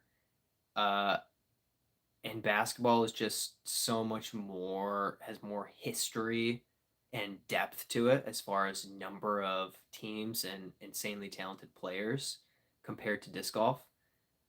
But what Paul did with a very highly competitive field and what winning worlds first or second place in worlds 12 or 10 years in a row, he took either first or second in worlds 10 years in a row. That's unbelievable. So I got to go with Paul. Brent, I played younger and hurt myself, so I wouldn't necessarily say it could make a difference. And now that you're older, you're hurting yourself more. So don't do that. Brent, I played for Liberty University disc golf team before I got hurt. Yeah, and you were pretty good. You're pretty talented. Now, Brent, you're just decent. Winning, 1035 rated, whatever. You're pretty good. Luke, favorite pro player. All right. So I said it earlier. Calvin's my favorite pro. I watched skins matches, and he is just hilarious. He's so funny. He's just cracking jokes. He's sarcastic, and then while he's making jokes, he's taking skins, and he's just winning all of the money. So he's just great. Calvin's great. Isaac, number two. I've been able to meet him in person, and he's just incredible. Just a wonderful, wonderful person. Also, Garrett Gurthey, partially because Gainesville, his hometown. I just ran into him at Northside Park. It was my first in-person experience with a pro player. I went to Northside and got out of the car, and I looked and I was like, I just saw you on YouTube. You're Garrett Gurthey. And he's like, yeah. It was really cool. He was really friendly. And so I met him and Jessica Weiss just randomly at one of my home courses, his home course, Northside Park. Great guy. Really enjoy Garrett. He's such a class act and so talented as well. He throws so far. So far. Flying Potato, your disc golf rack is sweet. Thank you. Yes, this was built for me. It's homemade, and it is, such a blessing. The only downside is I have more discs than can fit. So, but that's my fault. A lot of them, my discs I've gotten from players packs, but now that I'm pushing out of MA1 into MPO, I'll be getting fewer players pack discs, so that'll kind of slow down. But at the same time, especially with chain reactions, even when I play just okay, I tend to get some merchandise credit. So I'll probably be buying more discs with my merchandise credit. So this is great, and it has most of my discs. I might have to start stacking on top soon, but I love it. It was designed for holding discs, and it's therefore perfect. And these things are nice because you can kind of like adjust these and move them back and forth, and therefore separate your discs kind of organize them exactly how you want to. Okay, SCG, agreed. What did you agree to? I forgot. Oh, probably the goat conversation. Probably Paul Macbeth. Brent says, "Wow, I probably offended him. That's fine. He'll he'll see me out on the course." Sparky Jackson, as a new disc golf player, what is your field work like to see where your distances with specific discs? So the way that I have done field work is two different ways. Number one is just focusing on form, and I don't care about distance. And that's I'll film myself when I can. I'll throw, and yeah, it matters if I kind of throw a disc far, but it matters if I'm throwing a disc well more. And I'll think, did I plant my foot right? Am I reaching back far enough? How is my swing? Does the disc come out flat when I'm trying to throw flat, hyzer when I try to throw hyzer? So one element of my field of work is almost introspective. I'm looking at my body from my eyes, but I'm looking kind of at myself. Then the other side of things for field work is attempting to learn my discs well. And basically, the way that I'll do it is I'll take my whole bag, or discs that I think I should be throwing and I want to learn, and I'll just try to throw everything 5 times. And it helps if I have a measurement metric out in the field. Maybe I'll even put a basket out and just kind of try to throw everything at the basket. And maybe the basket will be 300 feet away. That way, if I'm throwing a putter, I don't expect to get there. If I'm throwing a driver, I expect to throw past it. But I'm able to kind of learn based off of a distance metric. Oh, this disc, I threw it past the basket 4 out of 5 times. So I can throw that disc over 300 feet. Oh, I never reached the basket. So I'm not throwing it 300 feet or more. That was very valuable for me to kind of get out in the field with all my discs. And then I started to learn how far I threw them based on that consistent metric of measurement.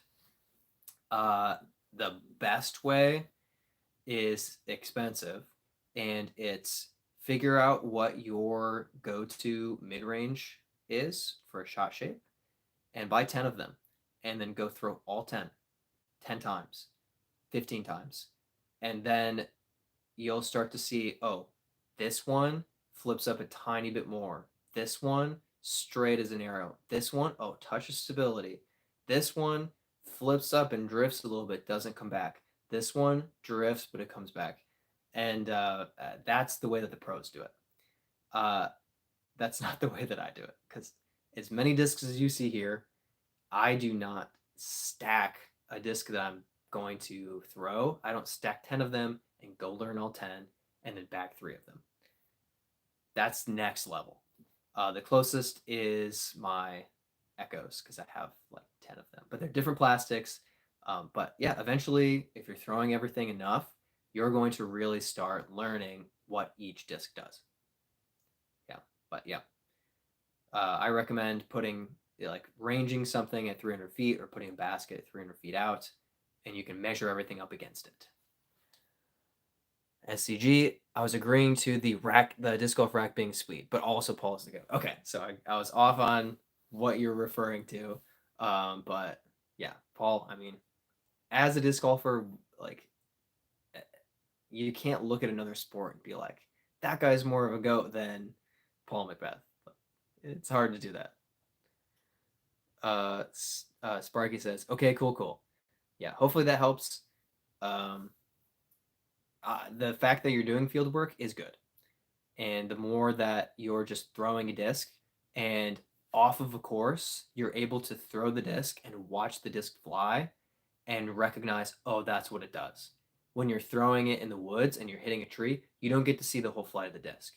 And you're probably not throwing every tee shot with all of your discs. The line's not going to be suited for it.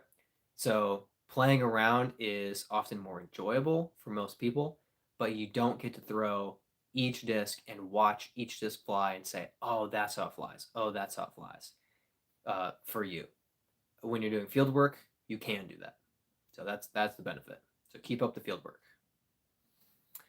Brent says, after playing with me 2 weeks in a row, what disc do I need to add to my bag? Something that's not Innova. That's no slight on Innova. That's just me making fun of Brent. So 2 weeks in a row, what do you need to add to your bag? The Brave. Duh. Chase the Bowler. What's up? What's up, Chase? How's it going? Chase has been grinding it out in bowling. So if you have any overlap with disc golf and bowling, check out Chase's channel. He's putting out a video. He's usually putting out something every single day that I've seen. And he's chasing. Are you still chasing that 300? I saw a 284, I think, from Chase. Very impressive. I got a strike once. Uh, I'll roll this one at you, Chase. My not my best, but my most creative bowling round of my life. I bowled a 74 with my foot. So no guardrails. SCG, I'm gonna go to McDonald's. Anybody want anything? Now, if you were saying Taco Bell, I would say 2 beefy 5-layer burritos, 2 sides of sour cream, but you are not, so I'll just take a chocolate shake. Thank you. Chase, I'm here late. Sorry. No worries. You made it. No worries. You're here. Sparky, awesome. Yeah, I live in Iowa. I got beat up at Camden 1 this morning, but I will add more of it. Yeah. Keep working on that field work. It's gonna be good. Sparky also wants a fillet of fish, so add that to the order. Chase says, thanks for the support today. Hey, at practice I had a 278, so close again. Man. All right. Sparky, he's got you. No worries. He's got you. All right. Chuck, definitely one of my favorite channels, man. Keep up the amazing content. Thank you. Chuck, you've left a lot of comments. It's been fun to read your comments and interact with you on the channel. And thanks for joining the live stream. I won't be on for too much longer. I'm getting a little bit tired, especially at my age. How old do you guys think I am? That's a good question. How old do you think I am? When I'll give you a hint. When I'm fully clean shaved, the most common guess that I get is 23 years old. But I have the beard, so I'll let you guys guess how old you think I am. Hey, disrespect, awesome. Just stopping in from Brazil, 9:12 p.m. to say hi. Yeah, disrespect, man. We tried twice to film a round together, and both of them fell through because you keep traveling to another country.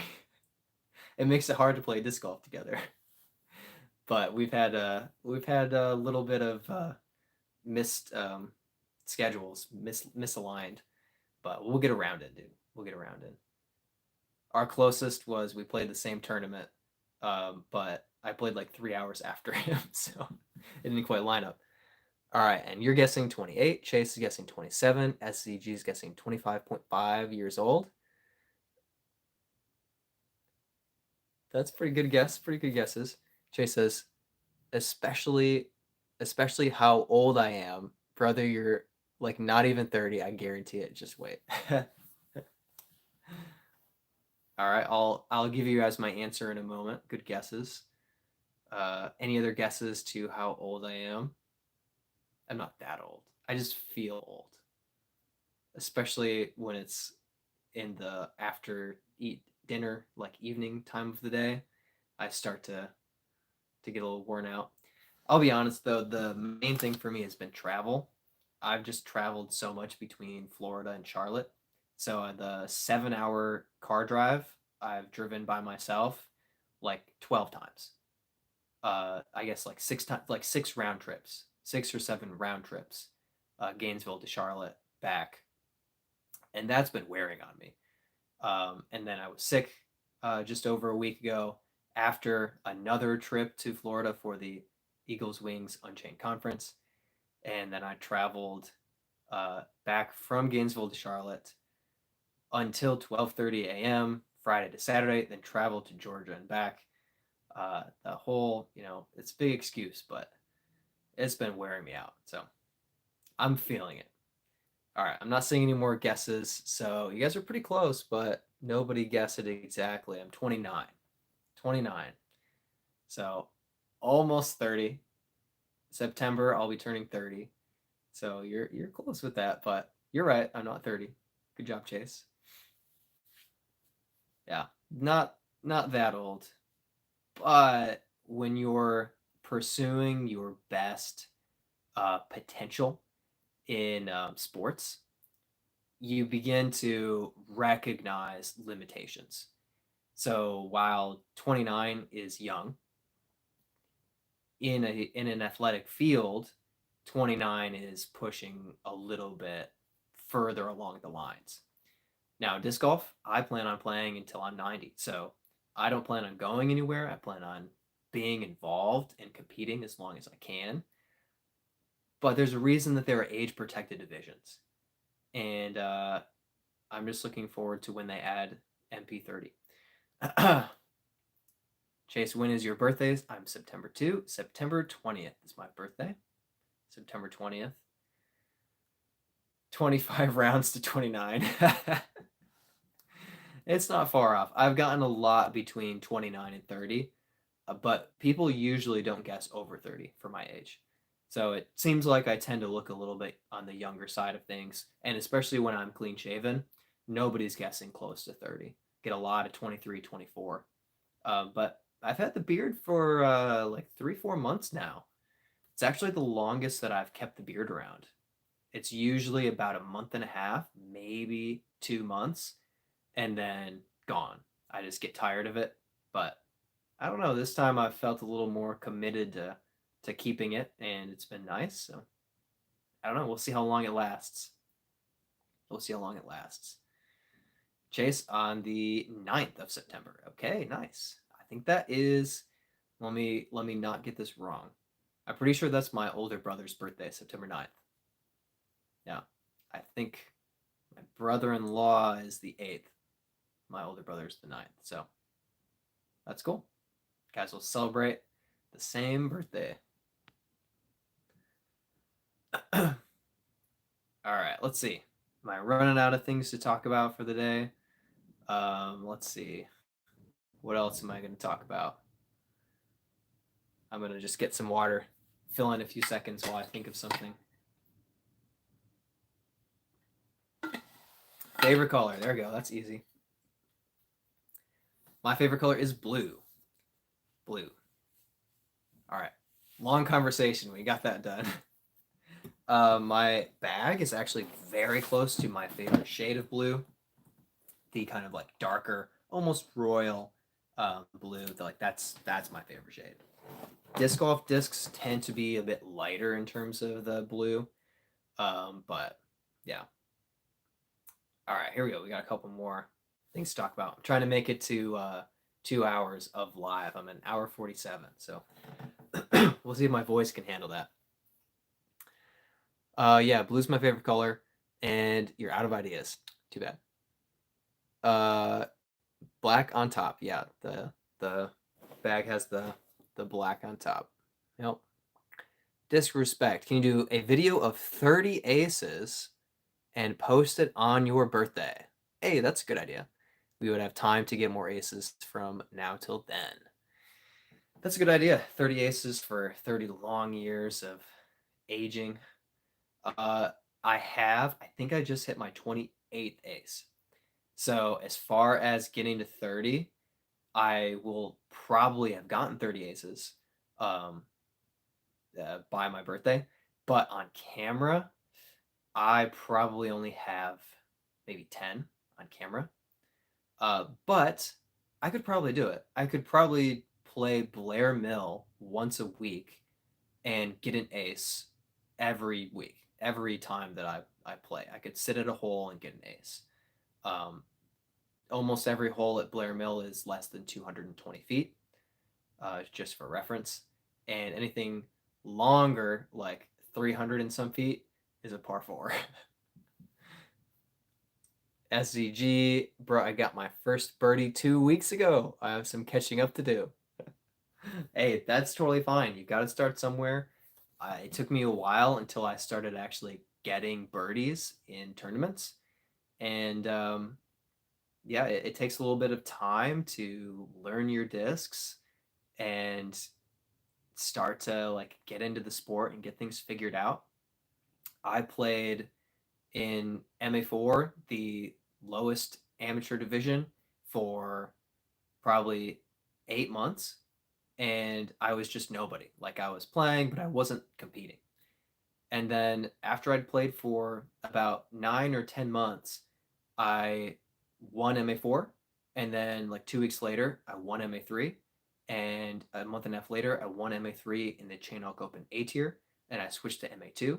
And then 6 months later, I won MA2. And the next week, I won MA1. And that, it just snowballs. So if you're really getting into the sport and you're really working at it and learning, it's really cool how quickly you can start to have awesome accomplishments.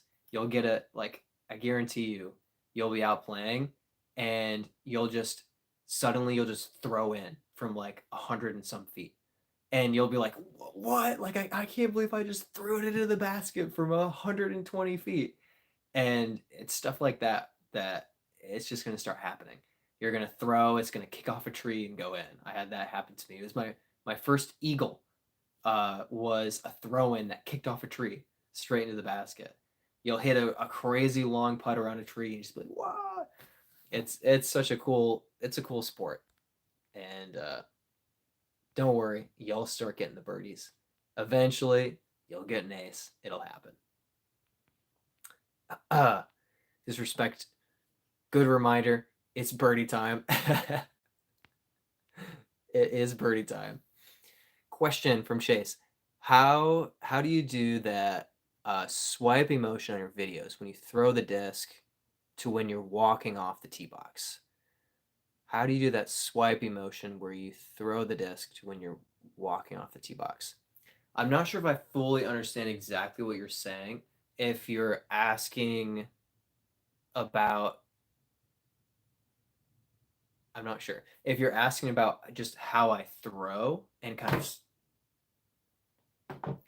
of swing my body and follow through, um, I learned the X step form for foot placement, and then as you throw, okay, I got you. So you're talking about the camera where it zooms in. Yes. Yeah. Okay. Good.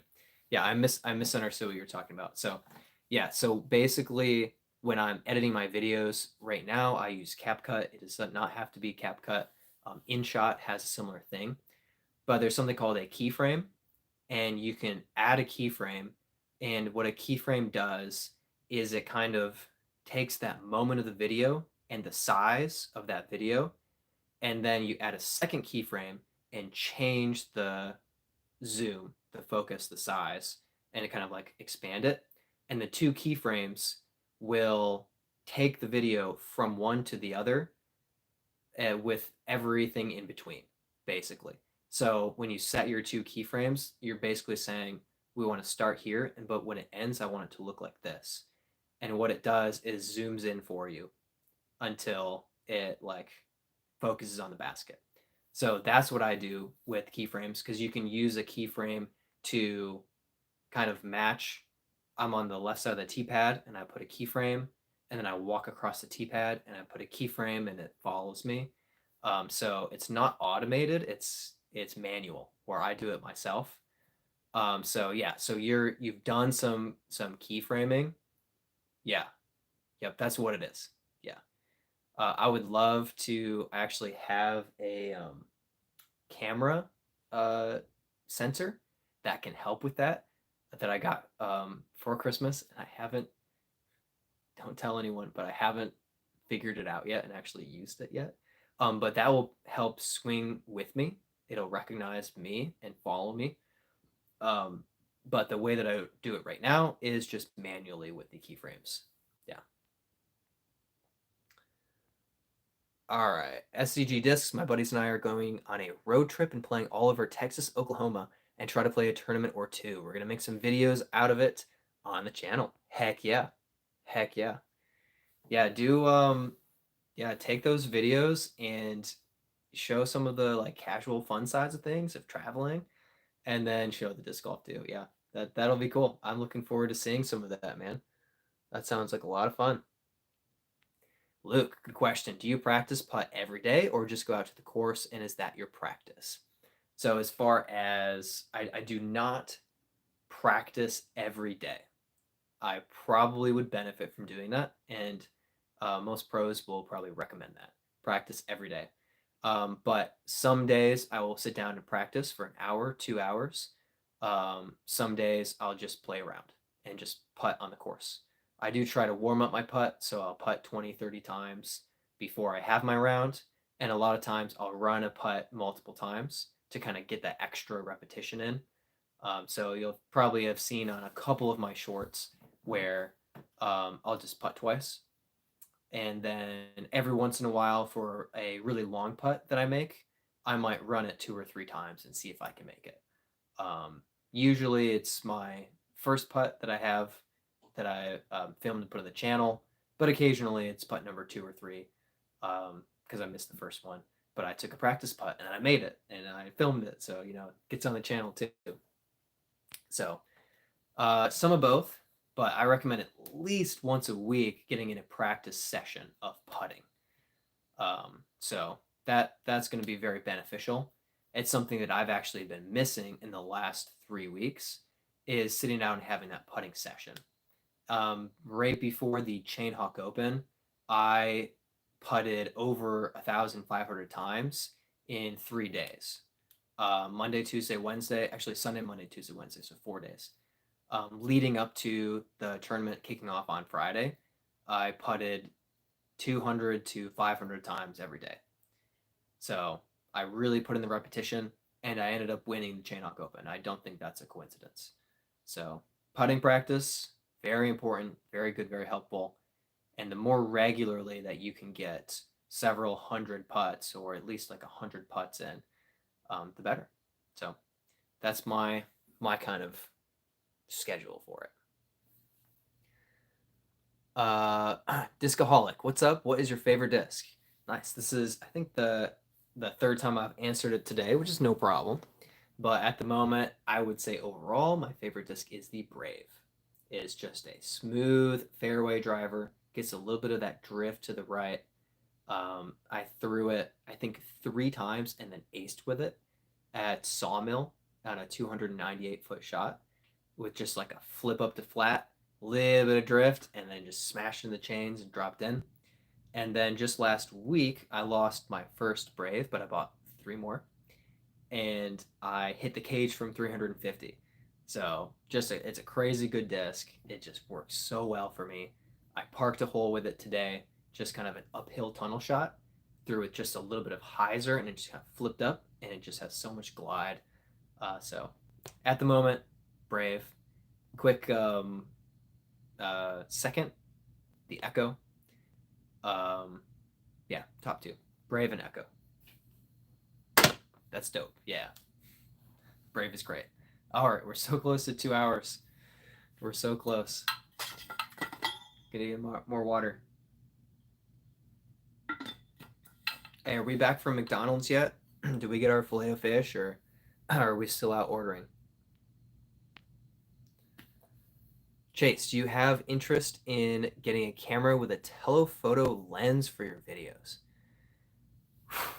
That is probably a good idea, but money. So the way that I've looked at things is I needed a new phone, so I got a better phone than I normally would for filming disc golf content. So that was kind of my big investment, if you want to put it that way, into disc golf. Was basically just paying more for a better phone that had good storage and good lens um, quality, camera quality. So long story short, since then I have tried not to put money directly into my disc golf channel until it starts to make some money. So as far as next level filming and better lenses, I've thought about it, but I just haven't wanted to take that step in expense. So it's kind of an eventually. Yeah, eventually. Gabriel Smith, would you ever send me a disc with your autograph on it? That is a good question. I have multiple answers for this. Um, Answer number one is as far as if you win a giveaway, you can absolutely request me that I sign a disc, and I will do that. That'll be no problem. Uh, Number two is once I am monetized, I will be able to have a store associated with my YouTube, and I have some hopes of potentially maybe getting merchandise of some sort, maybe a unique stamp on some discs. If I'm at that point, I can sell discs and sign on request as well with a purchase disc. That is a little bit down the line. That's not going to happen next week. So those would be the big two. Um, but honestly, if you want to get a hold of me on Instagram and DM me, and you want to send me a disc, I'll send you a disc and I'll sign it. So you message me on Instagram and we'll work that out. Discaholic, I am sure you've been asked this, but what do you putt with? Yes, that's the other question I've been asked today. So you're just kind of matching with the audience, no problem. I putt with the Wardens. So I use the Warden Prime. I've got them right here. They are beaten up and they're a little gross, but I have two Warden Primes. I use the blue one inside circle one, the gray one outside the circle. That's just because I want to. It's just the way that I do it. But yeah, this one actually, this is a problem with like cheap plastic. I had Owen Scoggins sign it. You could barely see it.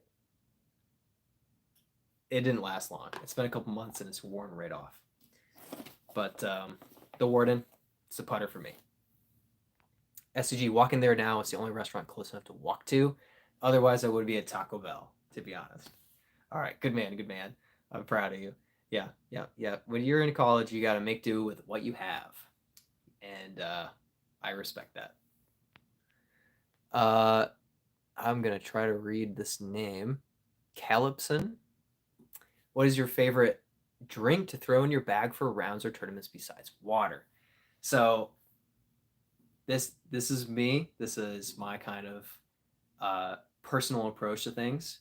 I'm not a health nut, but I tend to try to lean towards healthy and just lean towards what's good for me. So I go water, and then I go Gatorade, and then I'll think about maybe a soda or something. I used to do on days where I was really tired. I used to do like an energy drink, but I've cut that out, and I've tried to cut out coffee as well. So I'm currently going for the most part without caffeine. Not to say caffeine's bad for you, but I found that I was relying on it a lot, and then when I had just a little bit too much, it would mess with my focus. And I'm caffeine sensitive, so I tend to lean away from the caffeine. Um, but yeah, that's on my order of operations. Is I'm always having water, and I'll throw a Gatorade in, but every once in a while, I'm kind of a sucker for like the newest Mountain Dew flavor. I have to try it. So that'll kind of be like my third. Uh, I'm not one of the guys who tends to go like hit the course with a beer and hang out with buddies. Not for me. I don't drink. So as far as the normal disc golfer reputation, I guess, uh, that's not for me. But yeah, water, Gatorade, every once in a while, some soda. Or I'm from Michigan, so some pop. Nobody else says that, but the Midwest. Chase, got it. That is how it is for me as well. Completely understand. You make some high quality content with your phone. I'm glad that I picked the phone that I did. It's not perfect, but it captures video well. So I'm very happy with that. Um, yeah, you can get next level stuff, and that's great. Uh, but when it doesn't pay for itself, that's tough. That's tough. Gabriel Smith. Okay, just remember I asked first. Also, would you ever take a challenge from one of your subscribers? I'll lean towards saying yes. Uh, It would have to be nearby.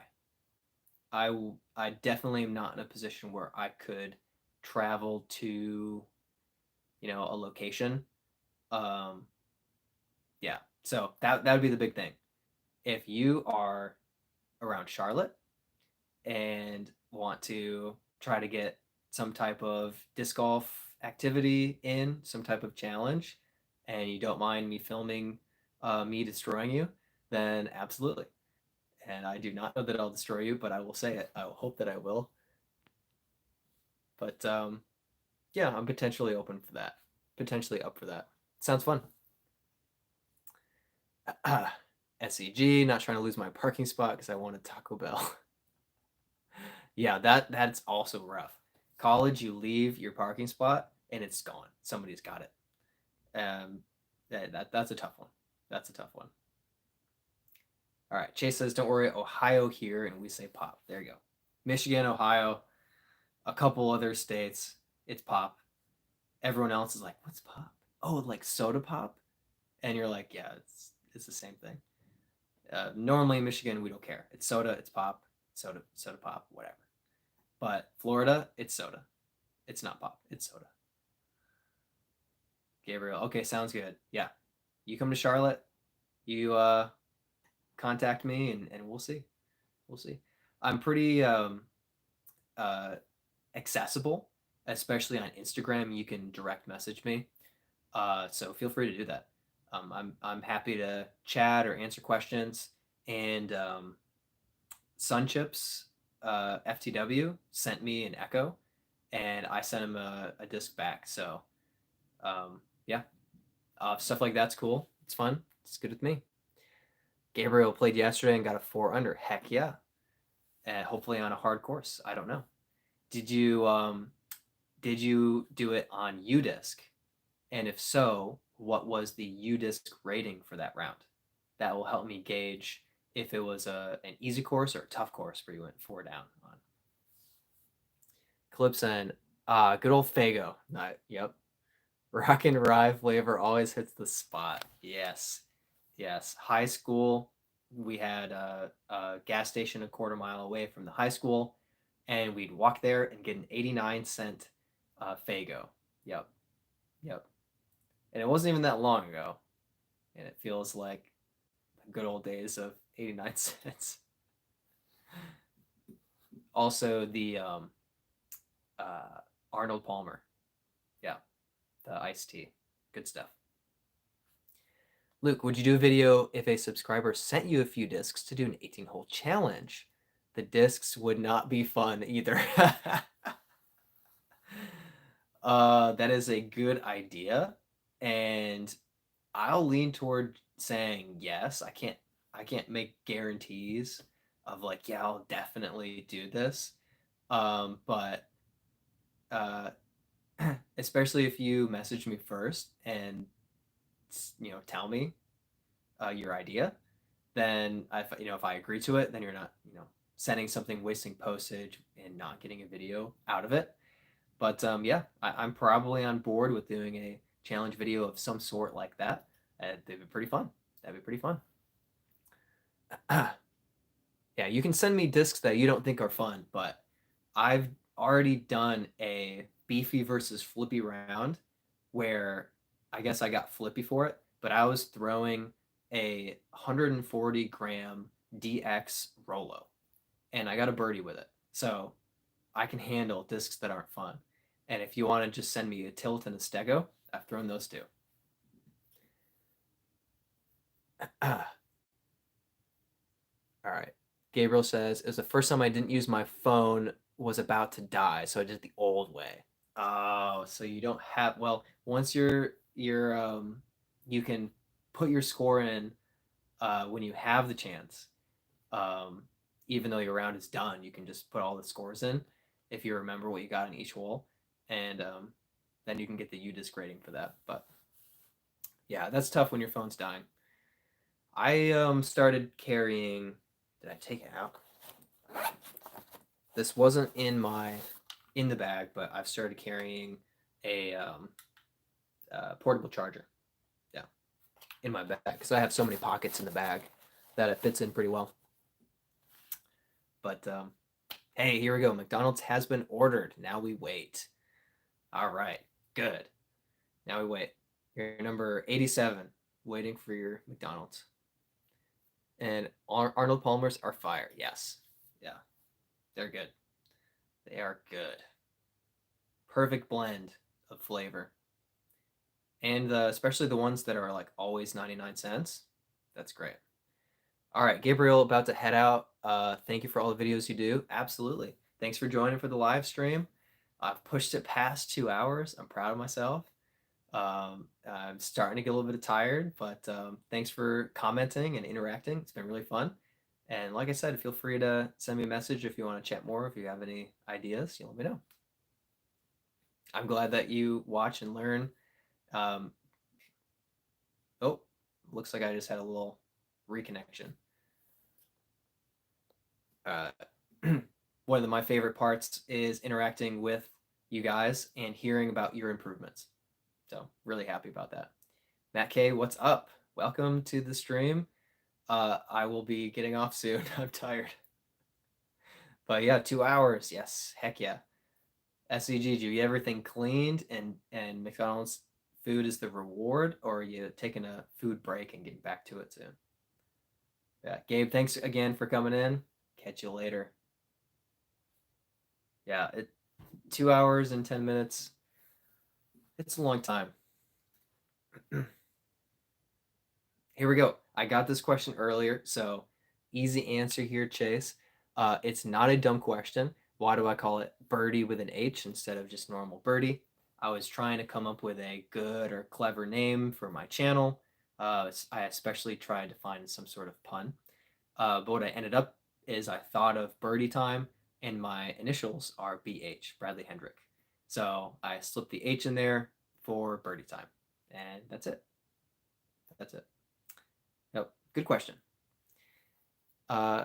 It's actually it's nice because it sets me apart, but it is a downside because every time I meet someone and I'd mention my channel, people are usually like, "Oh, I'll subscribe," which is awesome, and they're like, "What's it called?"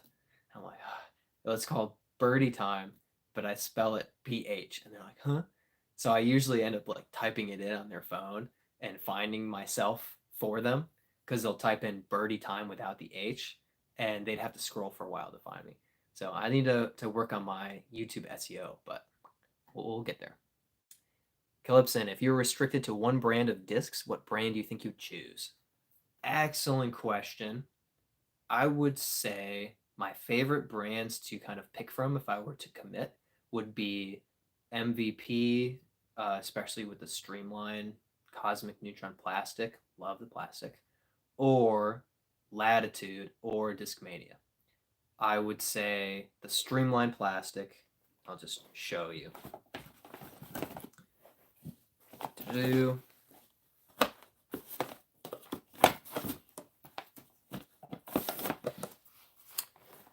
so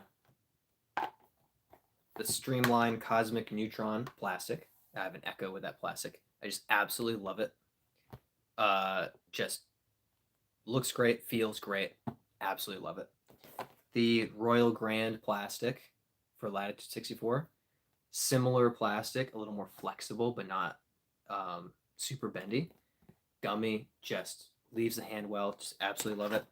And then it's a little more beaten in at this point, but the Discmania S line, same type as the Royal Grand. Absolutely love it. So those would be my three brands.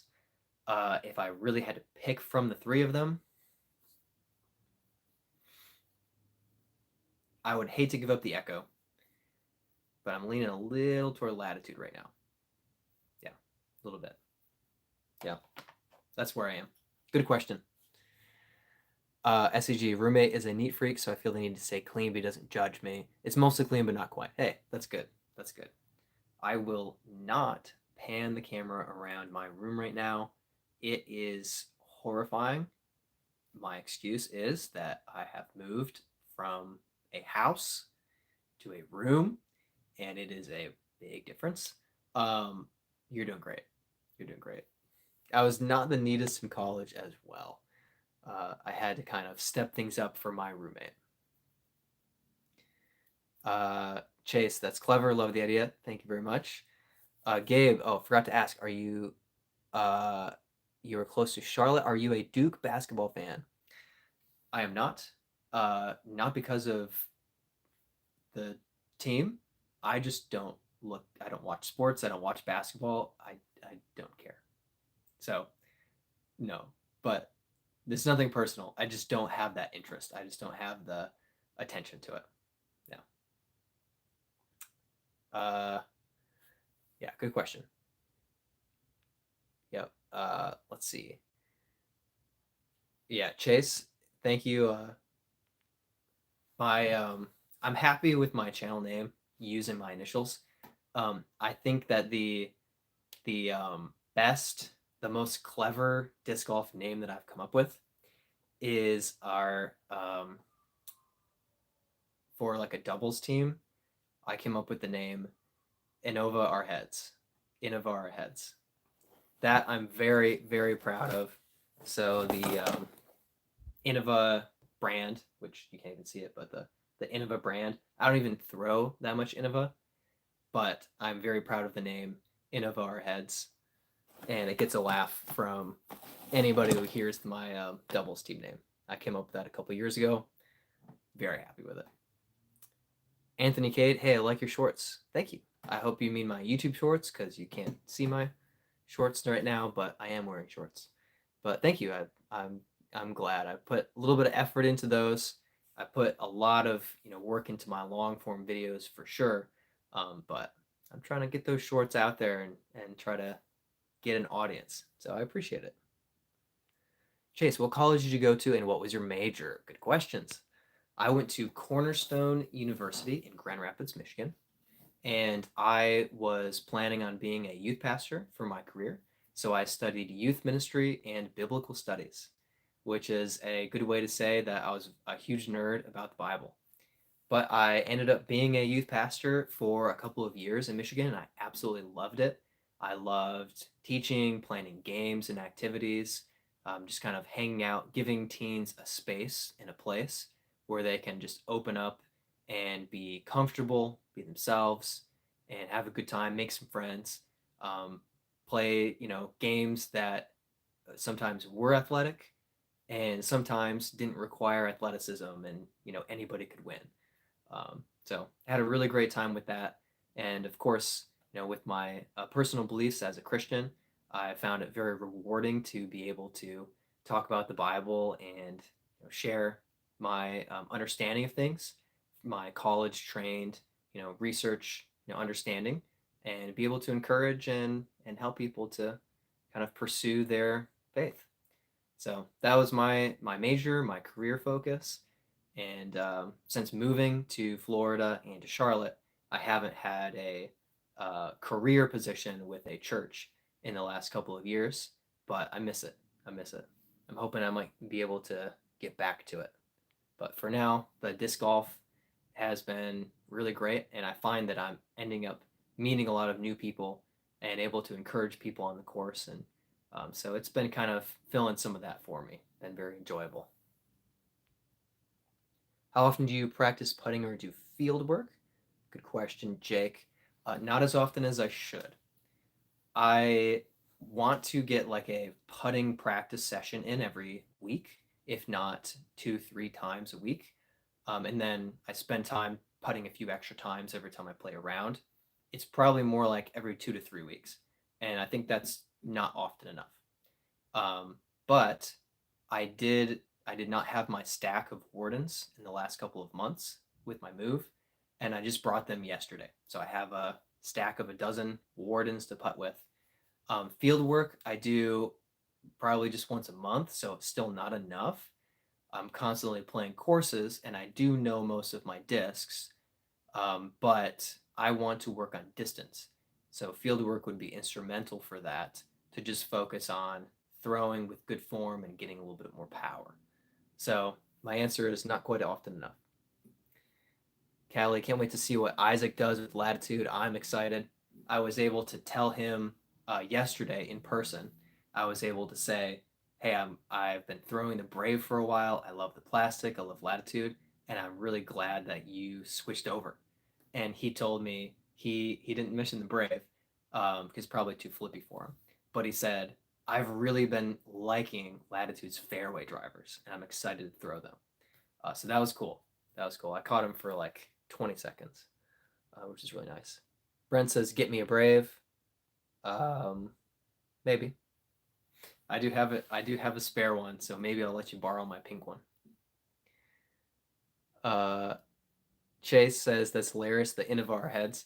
Yeah, that one took a little bit of time to workshop. But yeah, yeah. I try. I try. I'm very happy with the team name. I use it a lot whenever I can. Also, Chase, I love to hear that. Always wondered if you were a Christian. I know you have a Bible verse on your page, but a lot of people do that. Love what you stand for. Thank you. Thank you. Yeah, it's a huge part of my life. It's not something that I'm always trying to bring up and kind of throw at people. It's a balance, I think. I think the most important thing as a Christian for me is to represent Christ by my actions, the way that I treat people, the attitude that I have. I think it's extremely important for me to have I need to follow the rules. I need to have a good attitude on the course. It's okay if I get upset by things, but if I am ever interfering with someone else's ability to enjoy the game based on my attitude and how upset I am, then I'm doing something wrong. So that's always been kind of my focus in disc golf is have a good, kind, welcoming reputation, and then building good relationships with people. Um, is kind of the main way that I find is good for getting to know people, having great relationship, and sharing my beliefs, my faith at that point. So it is very important for me. It's the number one thing in my life. It isn't always the like first thing that I say because I don't have any relationship with someone. I'm not trying to be like, "Hi, my name's Brad." Like, believe what I do. It doesn't work like that. Chase grew up in a Christian home your whole life, attended church with your fam pretty much every week, and youth group, of course. I love to hear you sharing your faith on YouTube. Thank you, thank you. Yeah, I had good experiences in youth group. Very much enjoyed it, but my youth pastor was extremely intelligent, and our youth group was not. So I found nobody paid attention. Nobody learned really much from him. I always thought that was a shame. And so I kind of shifted as a youth pastor, I shifted to try to talk to my youth group and make sure that they're tracking with what I'm saying and understanding what I'm talking about. I didn't want to talk about stuff that was so far above their heads that they just completely tuned it out. It can still be boring sometimes. I get that, but yeah, youth group is great, especially if you're able to like play some games and make some friends. Like it can really be a good thing for people. James, I'm 12 and still working on perfecting my throws and love the game. Keep working on perfecting your throws forever. But I'm glad to hear that you're starting to get things ironed out. Once you're able to get down a like consistent neutral throw, you'll be able to throw purposefully on hyzer and on anhyzer and kind of shot shape. You'll be able to throw a disc correctly and know what that disc does. So it's a really good foundation that you're building, James, to have a kind of get your throw figured out. Because when you do that, you'll throw a disc a few times and you'll be like, okay, this disc goes straight and at the end drops to the left, or goes straight but drifts right a little bit. Um, yeah, that's really helpful. I've played with people who are, a lot older than 12 and have played for years, and they'll throw a disc and they'll be like, "Oh, why did it do that? I don't know why it flew so far to the right." Because they don't have consistent form. So they'll throw and they'll shank it off to the right, then they'll throw and it'll go way left, and they're like, "Well, why is that happening?" They don't have a good understanding of the fundamentals. So keep working on that. That'll take you a long way. Having a fundamental throw. That's good stuff. Dawson, that's a great life thought. I'm glad that it is. I don't know exactly what you're referring to. I talked a lot about my perspective as a Christian, but whatever that good life thought is, I'm glad it struck you. Noah, knew I loved your videos. Glad you're a follower of Christ. Thank you very much. I appreciate that. I appreciate that. Yeah, it's really important for me. Uh, it's it's everything in my life, and I'll be perfectly honest. It's the reason that I'm joyful, that I have peace and joy in my life. It's because of my faith. It's because I have assurance that even if everything in my life goes wrong, if I have the worst tournament of my life, if I've publicly embarrassed myself on coverage, everything's going to be okay. And that's a huge thing for me, for my attitude and my comfort. Dustin says, I like your shorts. Thank you very, very much. Appreciate it. Uh, Noah says, epic videos as of late, been killing it. Thank you. Thank you. The my in the bag video, I worked pretty hard on that. That took a lot of extra effort because I kind of sat down and talked through my whole bag, and I had to edit all of that. Then I went out and actually threw all of my discs, and I had to layer all of those over, and the effort was high. I'm really glad that it turned out pretty well as a video, and it's getting pretty good views. So I'm happy with that. But thank you. SCJ, I think that's a very good way to share your faith.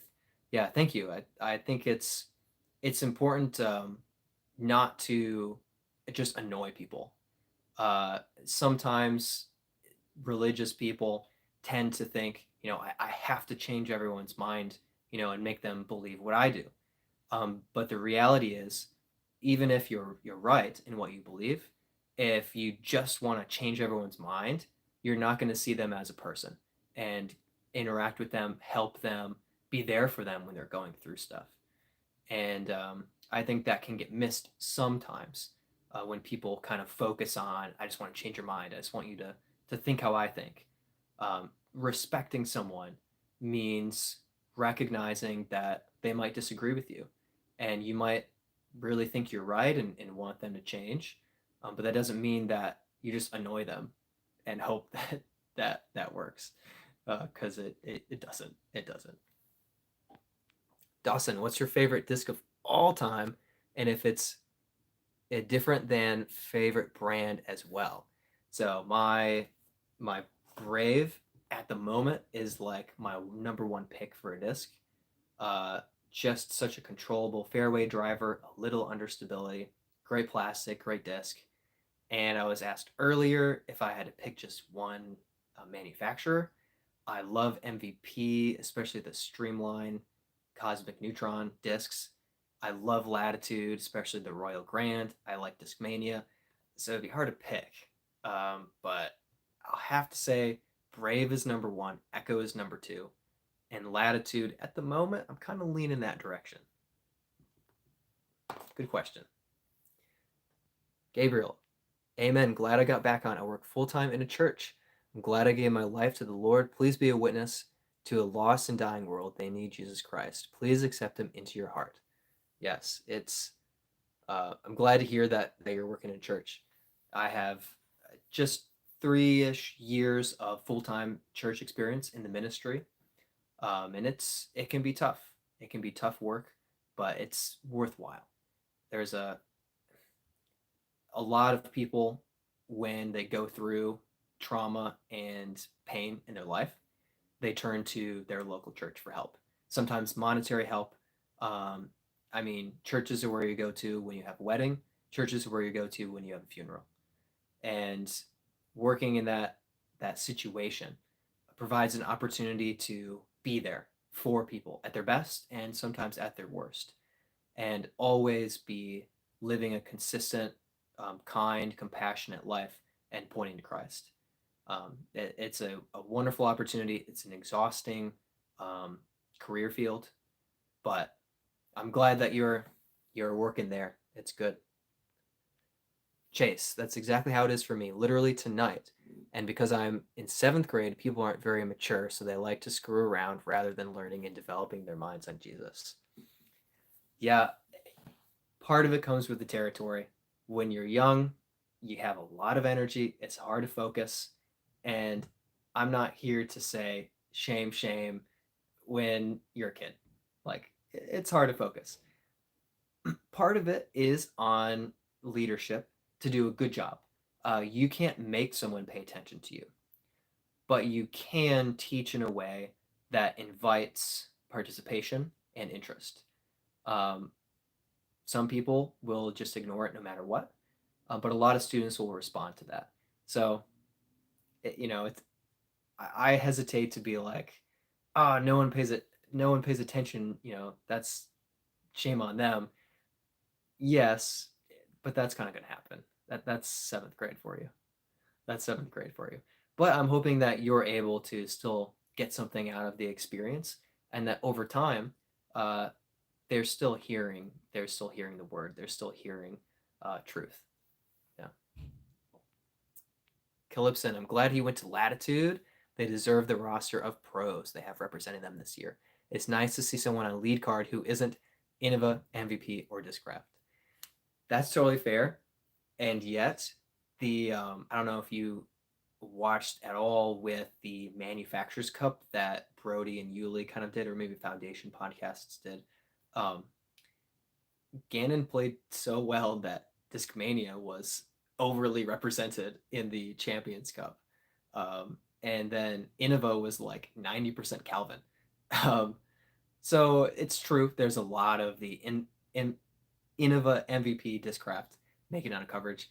But this last year, we saw a lot of Discmania. And with Kristen Tatar, now Lat, we saw a lot of Latitude. And with Isaac, I mean, two world's winners, boom, boom, Kristen and Isaac. I mean, that's a power set for FPO, MPO fields, for sure. I'm excited for it too. I like it. Jake D, how much disc golf coverage do you watch? Rooting for anyone particularly? As far as the tour, I watch everything. I don't watch all of the FPO, but most weeks I watch final round coverage for FPO, and then I try to catch a feature card or someone in particular like Owen Scoggins or Kristen, or Ellie Mittling, who is a fantastic rookie that I met a couple of times, or Emily Weatherman, fantastic rookie last year as well. Took a win, crazy.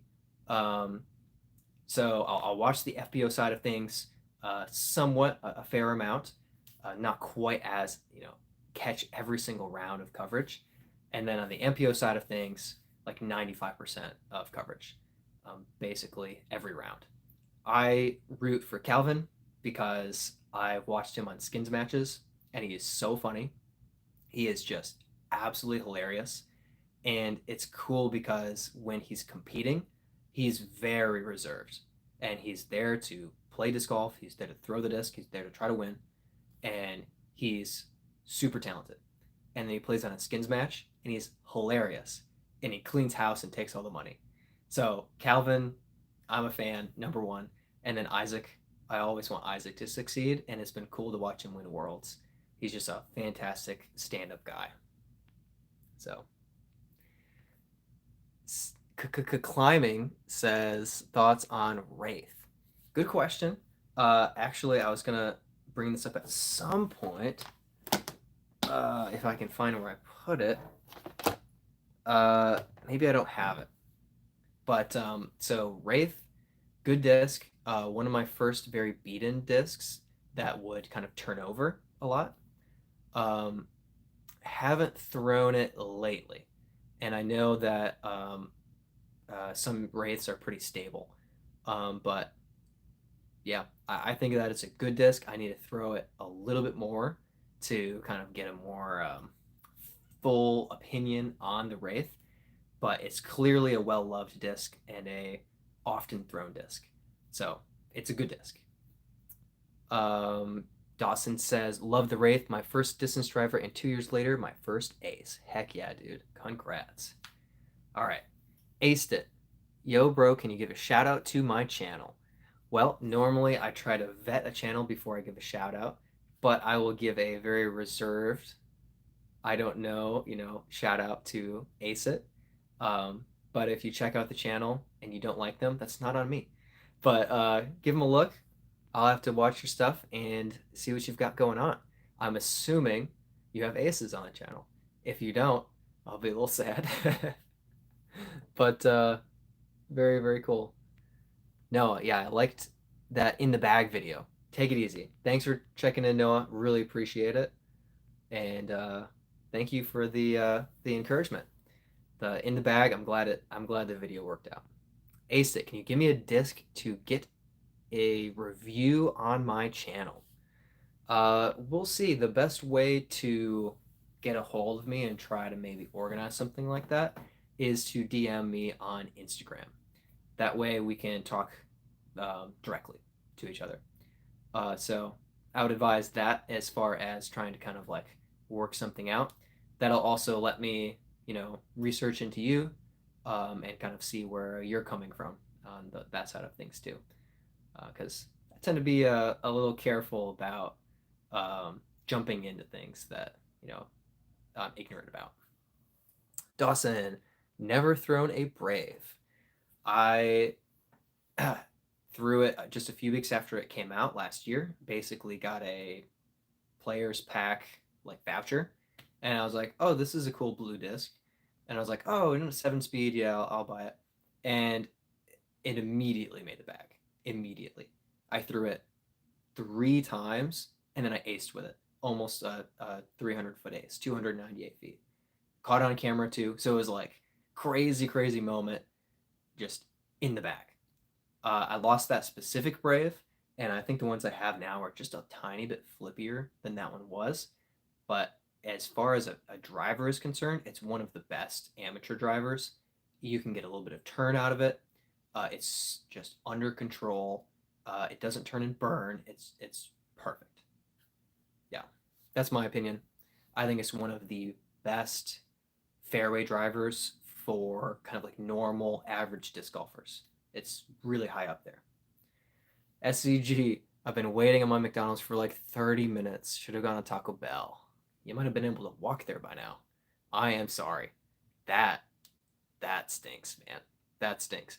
Glad that we're here together, but sorry that you're suffering. That really sucks. Aced it. What are your thoughts on the Ballista or Ballista Pro? Which one do you like better? So the Ballista, I have thrown a little bit and I like it, but I haven't thrown as much as I've wanted to. It actually, um, basically, to make a long story short, I've been very busy for the last 3 or 4 months, and my normal pattern up to that point was, I get a player's pack disc, I get I use my vouchers and buy a disc, and then I throw them, figure them out, get maybe a birdie of the day on the channel, and then I evaluate and I'm like, do I want to bag this or not? About the time I got the Ballista, I threw it a few times and I went, ooh, I really like this. And then I've just been so busy since then. I haven't changed my bag. I haven't tried to figure out new discs. So I have a Ballista. I have a Ballista Pro. I have a Latitude Sapphire. I have a Pioneer. I have a Grace. I have a Dynasty, a used Dynasty. I have a Halo Shrike. I just have a pile of discs that I've kind of like accrued. And normally by now, I would have thrown it a few times, figured it out, said, oh, this is great. Oh, not for me, whatever. I have the Ballista in that stack, basically unthrown, untouched. Um, my opinion of the Ballista versus Ballista Pro, I'll go with the Ballista because it'll get a little bit of turn to it. And I like a disc that flips up a little bit, maybe turns a little. And I think it's a fantastic disc. It reminds me of my Enigmas, Discmania Enigmas. Um, trying to remember if I have it like right here.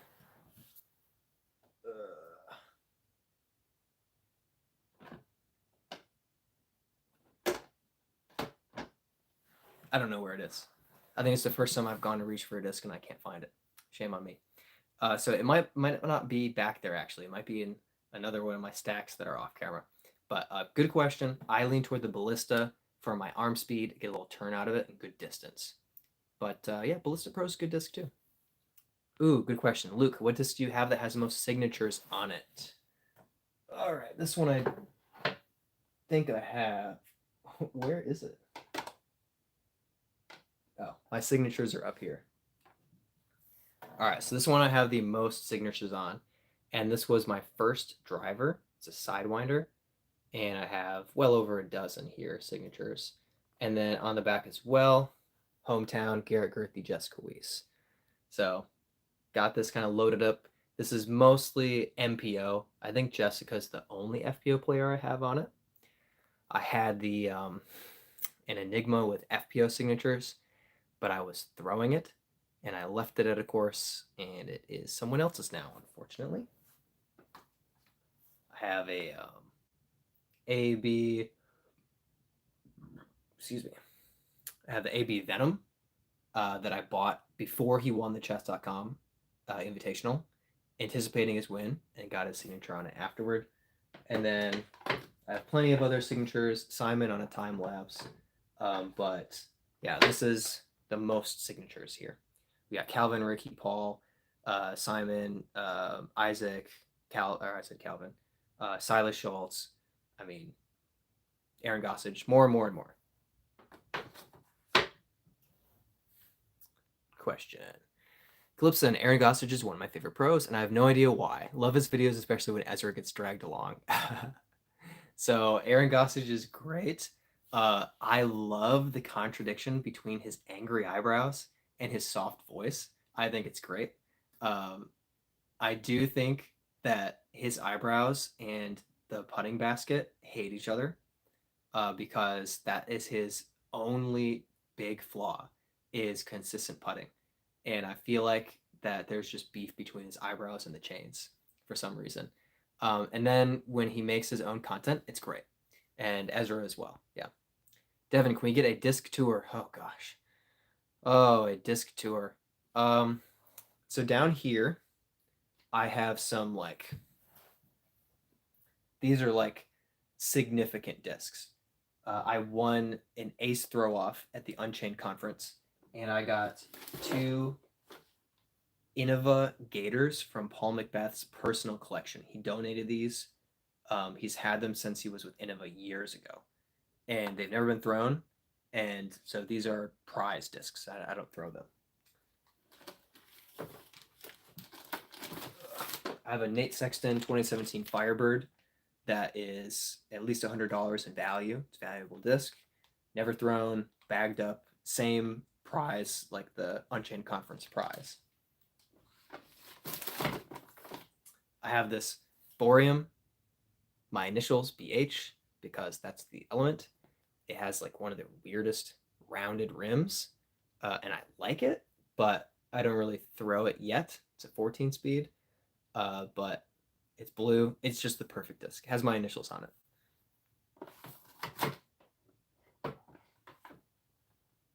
Taco stamped Buzz, pretty sweet. And I have more. Those are kind of like significant discs. My first ace was with a katana on a like 200-foot hole. Stuff like that. Then I have putters ranging from understable to overstable, ending with this Toro, nice little 2-tone Toro.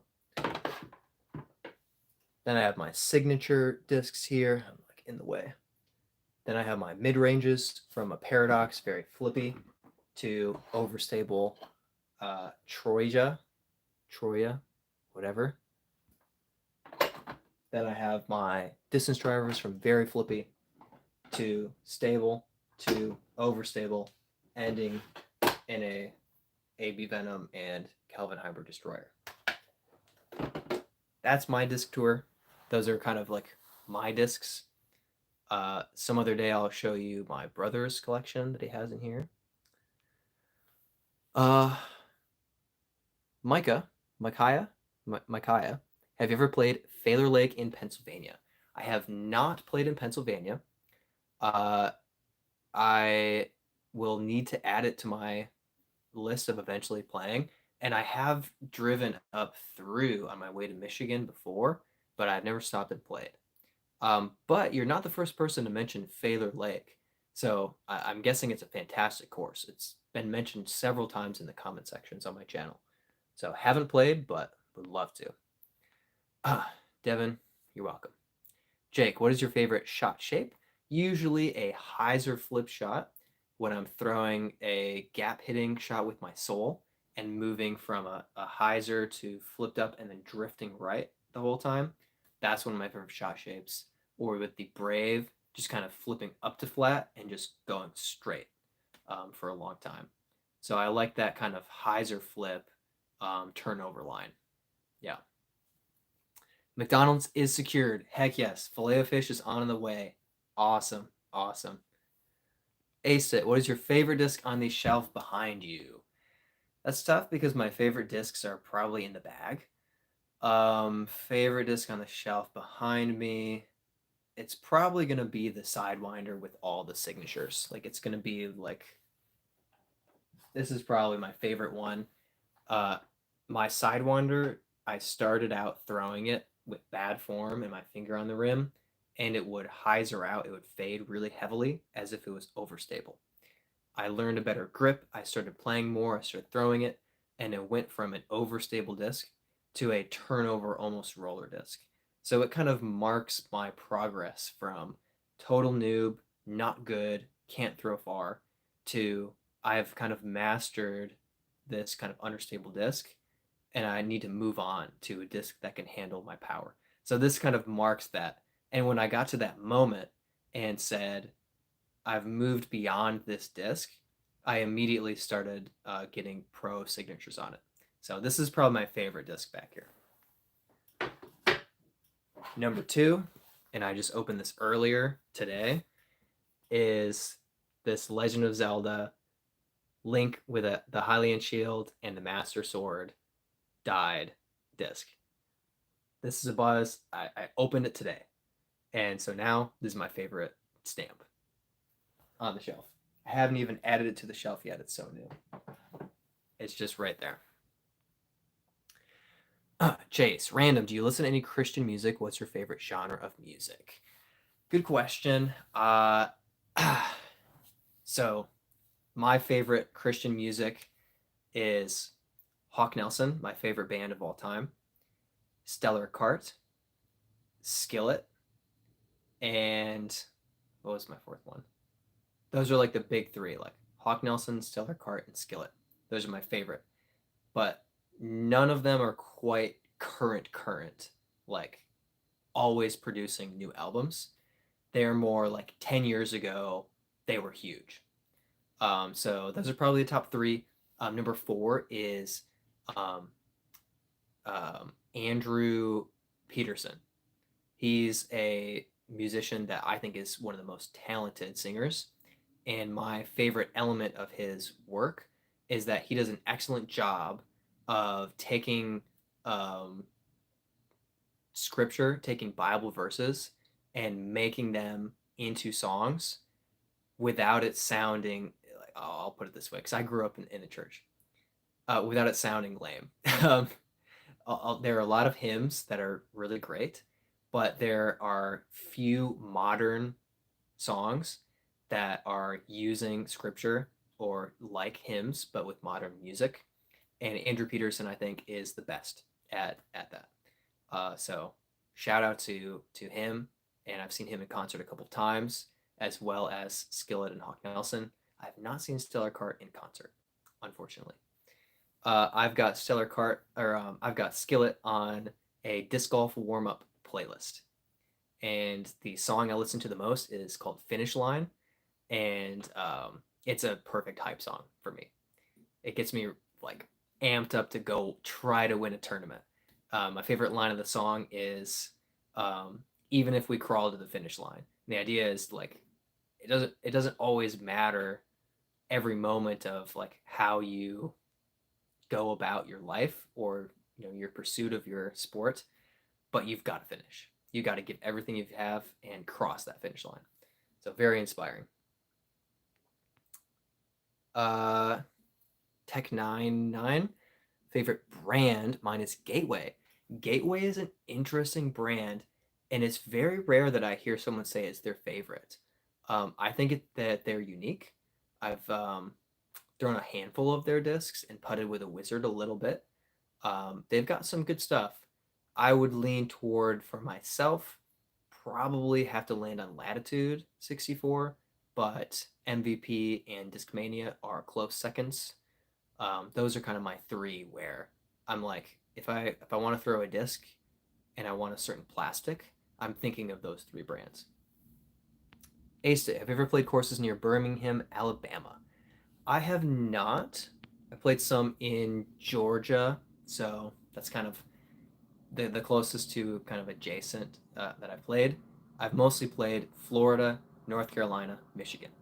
So basically, kind of that line north to south. Then I played couple little courses in Boston and then Maple Hill, and then a couple courses in Georgia. That's kind of my spread of where I've played. Micaiah, thanks for the answer. You should definitely play at Fader Lake sometime if you get the chance. Yeah, that'll be on my list. SZG, Skillet just brought back my childhood. They are dope. Yeah, yeah, yep. And Skillet, I like the music. The lead singer's voice is engaging and interesting, but the drummer, backup singer, Jen Ledger, insane voice, insane voice. Whenever she pops in and sings a little bit, crazy. And she has some solo songs too that are very good. Luke, I said Skillet before you even answered the question. Yep. Blaze, Blaze, what is your least favorite song? What is your least favorite song? Oh gosh. I don't even know the answer to that question because I do know the answer to that question. Okay. This is a kind of silly idiosyncrasy of mine. The song that I currently dislike the most, and I don't want to offend anybody, it's Ariana Grande's, I think it's Seven Rings.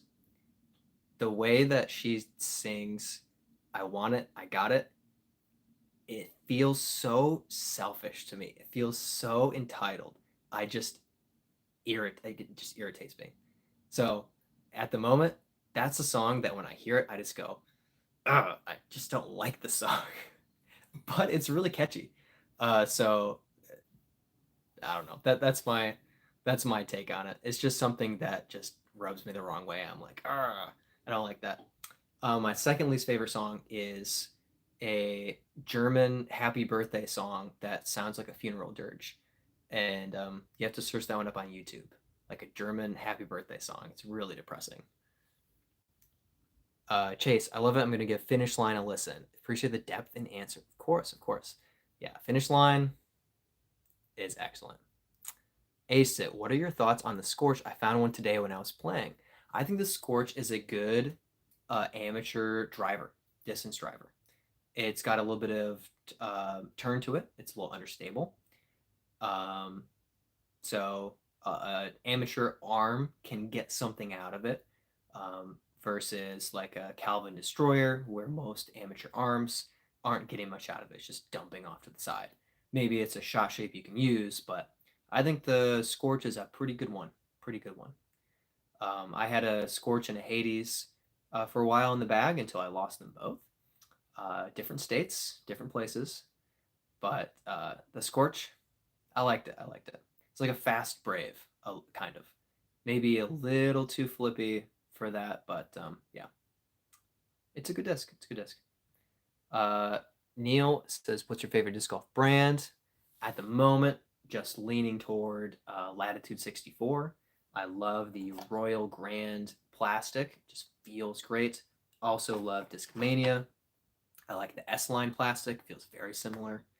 And then I love MVP Streamline. I love the Cosmic Neutron plastic. So Circus also says, "What's your favorite MVP plastic?" Love Fission and Proton.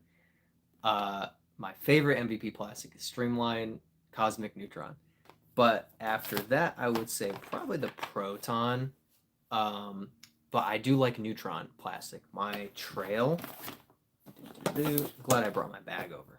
Neutron Trail feels great. It gets a little slick when it's wet, but otherwise, it's a good grip. It's a good disc. I mean, the trail, everybody loves the trail. It's a great disc. But Neutron, like the plastic, it's nice. Let's see. Fission, I've thrown a few Fission, and I want to like it more.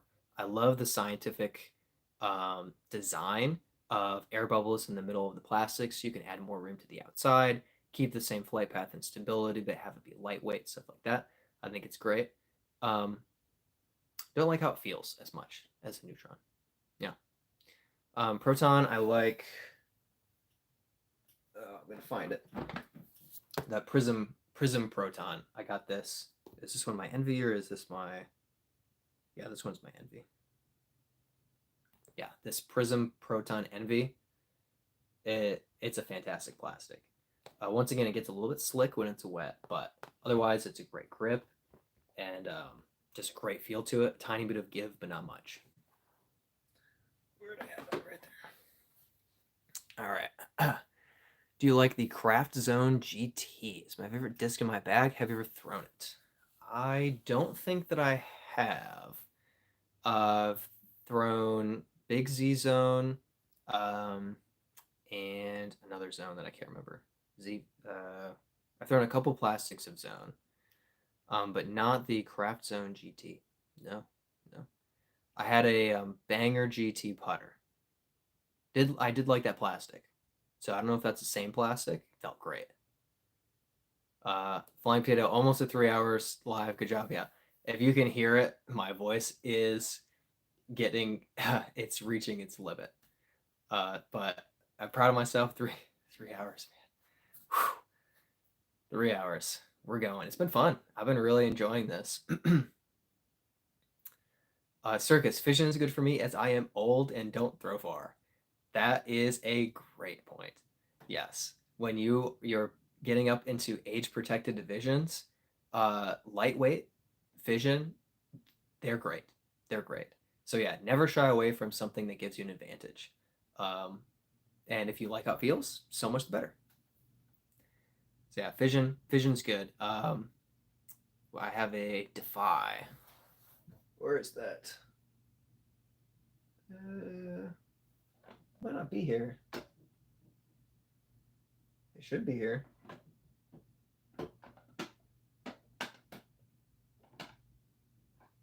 It's not this stable.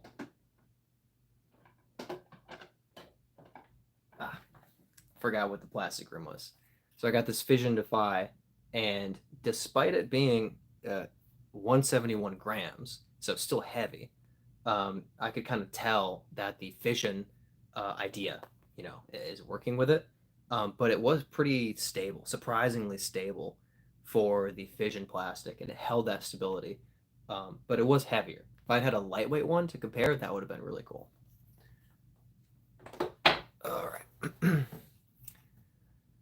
Chase, hey, when will you get Super Chat enabled? I want to donate. Good question.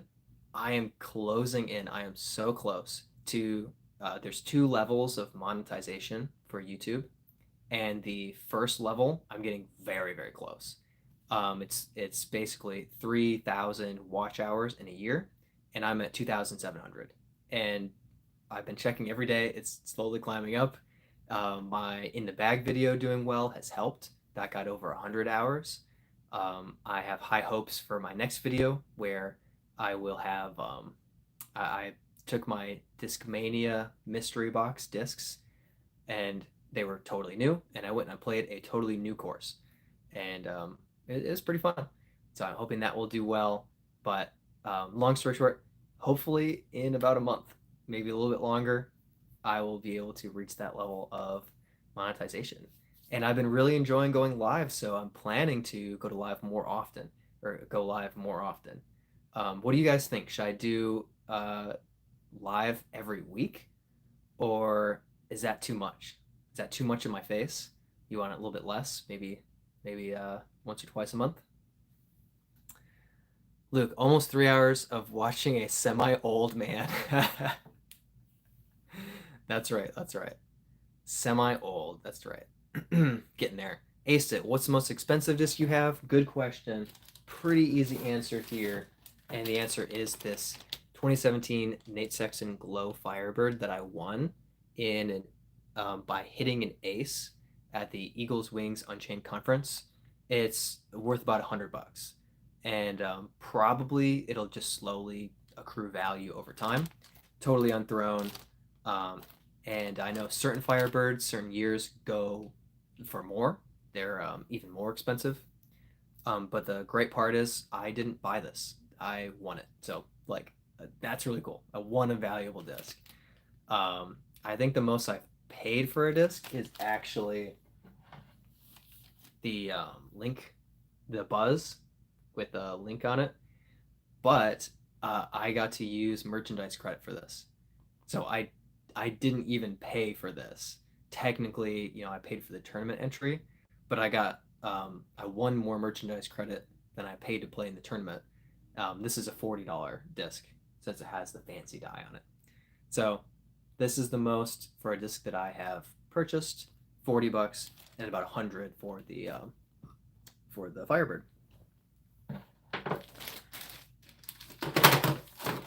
This is just gonna fall at some point.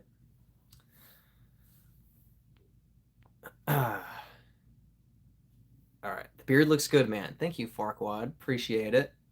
It's an imperfect trimming, but I think it complements pretty well, especially after I got my haircut up top a couple weeks ago. Better balance. Blaze, when are we going to see a range review from Streamline? Streamline range. I don't have one. So if I get one, I'll do a review on it. Okay, so I can't remember. I was using I was using all of my merchandise credit, and I had like 4 different places where I had merchandise credit because of tournament, amateur winnings. So I got the Buzz with the link and the keystones and everything, and then I also pre-ordered either the range or the tempo that was coming out, and I don't remember which one it is. I just don't remember. I remember looking at them and deciding, but I don't remember which one I picked. So soon-ish there will be a either range or tempo review. So that's the best answer I can give you. SZG says, if doing it every week isn't too much, do it every week. Flying Potato says, I see your face too often. I'm thinking every other week. I may have embellished, but thinking maybe every other week. Would probably be, more realistic, maybe. Chase, not too much. Once a week would be insane. Anyways, you got a monetization goal to hit. Yeah, well, hey, the live helps count for the watch time. So if we got 10 of us on here for 3 hours, then that's 30 hours of watch time. And I think we averaged about 15 viewers for this today. So yeah, this live right now will probably add 40 hours to that watch time and help me slowly tip the scales.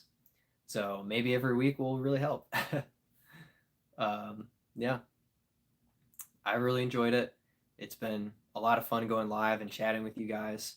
My last question before I'm pretty much done is, when I'm going live, did any of you see my post that I put up yesterday and said, hey, tomorrow I'm going live at 6:30? Or did you guys just see that I was live? How did you find the live stream?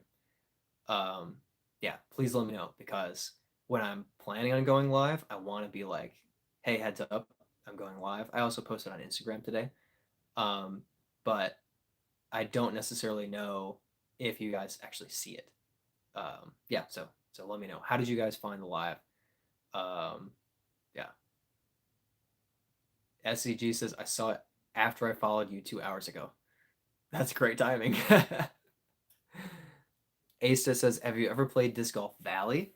I have. I enjoyed playing quite a bit. But my problem with mobile games is that I will go all in on them. So I played Raid Shadow Legends. I was a clan leader of 30 people in Raid Shadow Legends for 3 years, and I played every day. I used all of my energy. Um, I would use up all of my energy before I went to sleep, and then I would wake up in the morning so that I could start using my energy that I had replenished overnight. Uh, I won't say that anything was immoral, but I put so much time into that game. I started this YouTube channel and I had some trouble posting my shorts on time and playing Raid, and I quit Raid. I don't regret it. It's really freed up time for the channel. Since then, I've played some Disc Golf Valley and really enjoyed it. But I felt that moment where I was like, I want to go all in on this, and I want to like, get a perfect 18 down on every course and like unlock all of the courses, unlock all of the discs, all of that. But I just kind of decided I'm not going to really put my time into this. I'm not going to focus on this. And when I did that, I just stopped playing. So that's kind of personal. That's kind of the way that I approach things like that.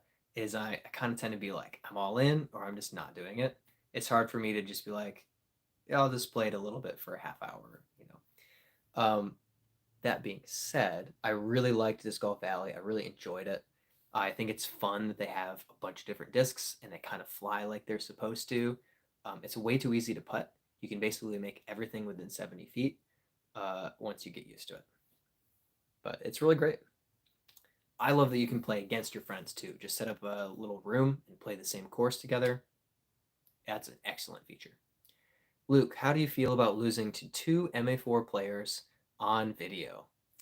I felt like I played really well. Um, there's nothing to say. I lost. It was sad. It was really sad, especially because of how bad you guys are.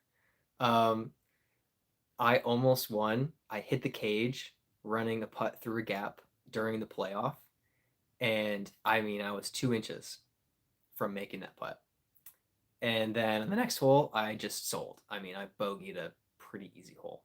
So that should never have happened. But it did. That was very sad. Bummer.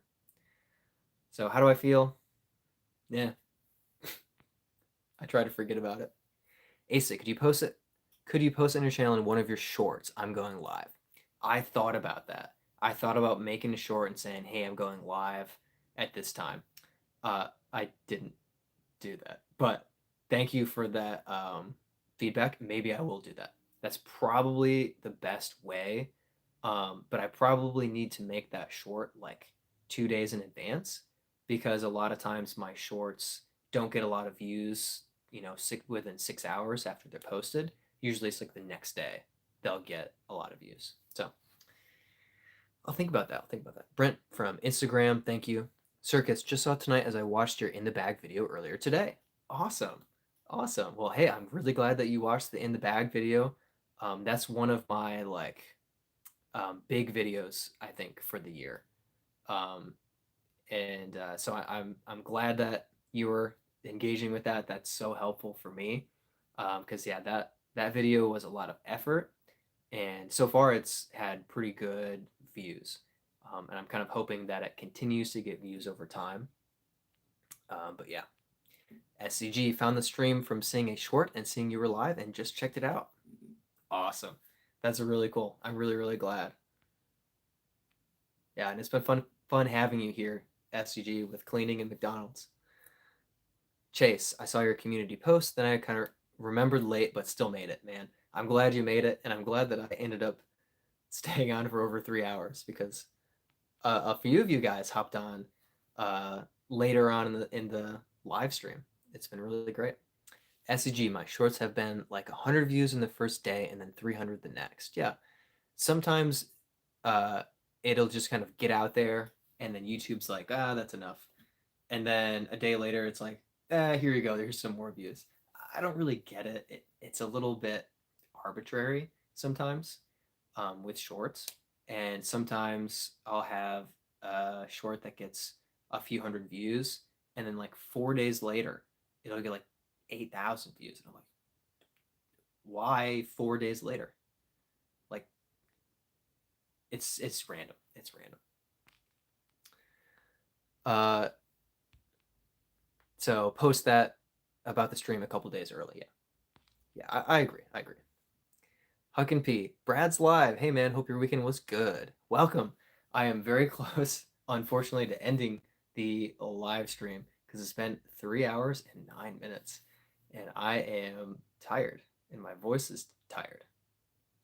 But weekend has been pretty decent, crazy busy. Basically, I traveled from Gainesville, Florida, back up to Charlotte, fully like moved out 100% from Gainesville, and I arrived in Charlotte at 12:30 a.m. Saturday morning.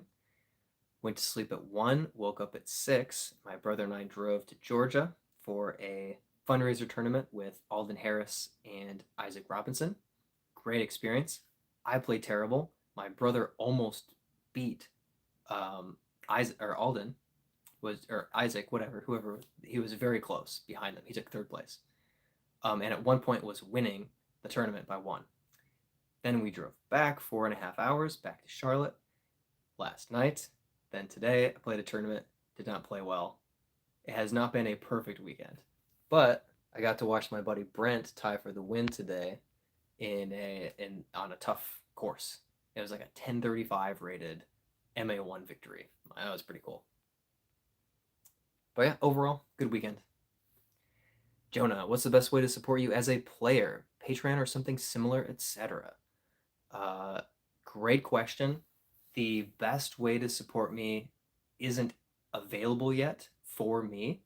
And I was just kind of mentioning that with Chase and some other questions that came up. My monetization for my channel is very close. I am just a few hundred watch hours away from it. And I anticipate in the next month or two being able to activate some monetization features, such as the super chats or whatever for live streams. And then hopefully in a couple of months, I will have some type of merchandise store going. That's a little further down the line, but hopefully that's coming fairly soon. So those are kind of the two ways that will be available but aren't available yet. So yeah, unfortunately, I don't have a setup for that yet until I kind of cross that line for YouTube, where YouTube says, okay, you can turn those features on now. You're a legit channel. You're actually getting some views. Yeah, so good question, and I really appreciate the desire to support me. It means a lot to me. Also, the sphere you sent me for the raffle has been great. Excellent. Yes. And I did recognize your name, Jonah. I'm glad that it got to you and that it's been great. That plastic felt really good. So I'm glad that it's working out for you. That's really awesome. That's awesome. SZG, I think the algorithm struggles to pick up some videos up, then they take off. Yeah, it's an interesting thing because I think some people just kind of like see something that's new and they don't care. And so YouTube's like, oh, people don't really want to watch it. But when it's out enough people start to be like, oh, this is interesting. Oh, this is interesting. It starts to reach some disc golfers. And then YouTube's like, oh, maybe some people want to watch it. And then it lets you get more views. I don't know. It's weird. Luke says, good luck in your next tournament. Good night. Good night, Luke. Thank you. Good luck in your next tournament coming up, where you're playing in the same tournament with Luke Taylor, different division, but I hope that tournament goes well and you get to chat with him for a minute. Good luck with that. Yeah, my next tournament is probably going to be at Nevin, so I need the good luck. Place another couple thousand subs and you'll get Raid Shadow Legends sponsored video, LOL. That's true. It's kind of funny because the YouTuber sponsored videos were pretty cheesy and clearly they didn't play Raid because they were talking about things that didn't make any sense. I would make a really good Raid video because I knew way too much about that game. Like I was giving people advice about what champions to use and what speed and defense and attack and crit rate and crit damage to give them in order to maximize their build based on their abilities. and their skill cooldowns for their turns, and whether you're fighting the Hydra or the Dragon or anyways, it doesn't matter. I would do a much better job. Chase, I agree. It's super random. Like when you're a new channel, you get good views because the algorithm is boosting something new. Then after that, you really got to work for it. Yeah, I found that to be kind of the case, especially very early on. And then I would say about 4 months in to about a year, I got pretty consistent shorts views. Like each video would get like 4,000 to 8,000 views. And in the last 6 months, it's been a little bit muted, more like um, 1,000 or 2,000 views for a short, and then the occasional 15,000. So it's kind of like it's a little out of whack, but yeah, I think that's kind of how they do it. Chase, checking out for the night. Thanks for the live. Have a good rest of your night. And everyone else, yes. Good night, Chase. Thank you so much for checking in. Glad we got to interact a little bit. It's been fun watching your bowling content. And keep at it. Just keep going. Huck and P, we need Birdie Time Signature Series Brave by Latitude. Oh, yes, we do. Yes, we do. Yeah. I'm hoping to get, this is long term. I'm hoping to get a unique stamp on a disc that will be available to buy. We'll see. Long term, long term. Do you like the Tesla or the time lapse more? It's a good question. I have both. I'll say my tendency is to lean towards slower speed discs, so I'll say Tesla. Um, it's very consistent, very reliable. The time lapse is reliable too, but especially with my time lapse, I do not think I get out of the time lapse what it should do. It's just a beefcake. I think with a Tesla, I can get out of it what it should do because it's a slower speed disc and I can kind of, achieve its optimal flight. Maybe not to the extent that a pro can, but that's me. I lean a little towards the slower speed because I feel like I can handle the disc correctly. The time lapse I can't. Albert Tam did throw my time lapse, and he said it was flippy. It's not flippy. Over 3 hours. It is over 3 hours. Blaze, I will put your videos on in the background while I sleep, and you'll get a lot of watch time. I may or may not have set up a laptop playlist of my own videos overnight for trying to get more watch time. Thank you, Blaze. I really appreciate that. That'll help. Asa, have you ever thrown the Mint Discs GOAT? The only Mint Discs disc that I've thrown is the Taco. And it is now in the bag. It's my newest addition to the bag. I have not thrown the GOAT, but I would be interested in throwing it. I like this plastic. What is it? The Apex plastic. I like the Apex plastic. I think it's high quality, but good grip. Excuse me. Have not thrown the GOAT. Yeah, but I would throw it. Okay, I'm gonna wrap this up. So if you have a burning question, ask it right now.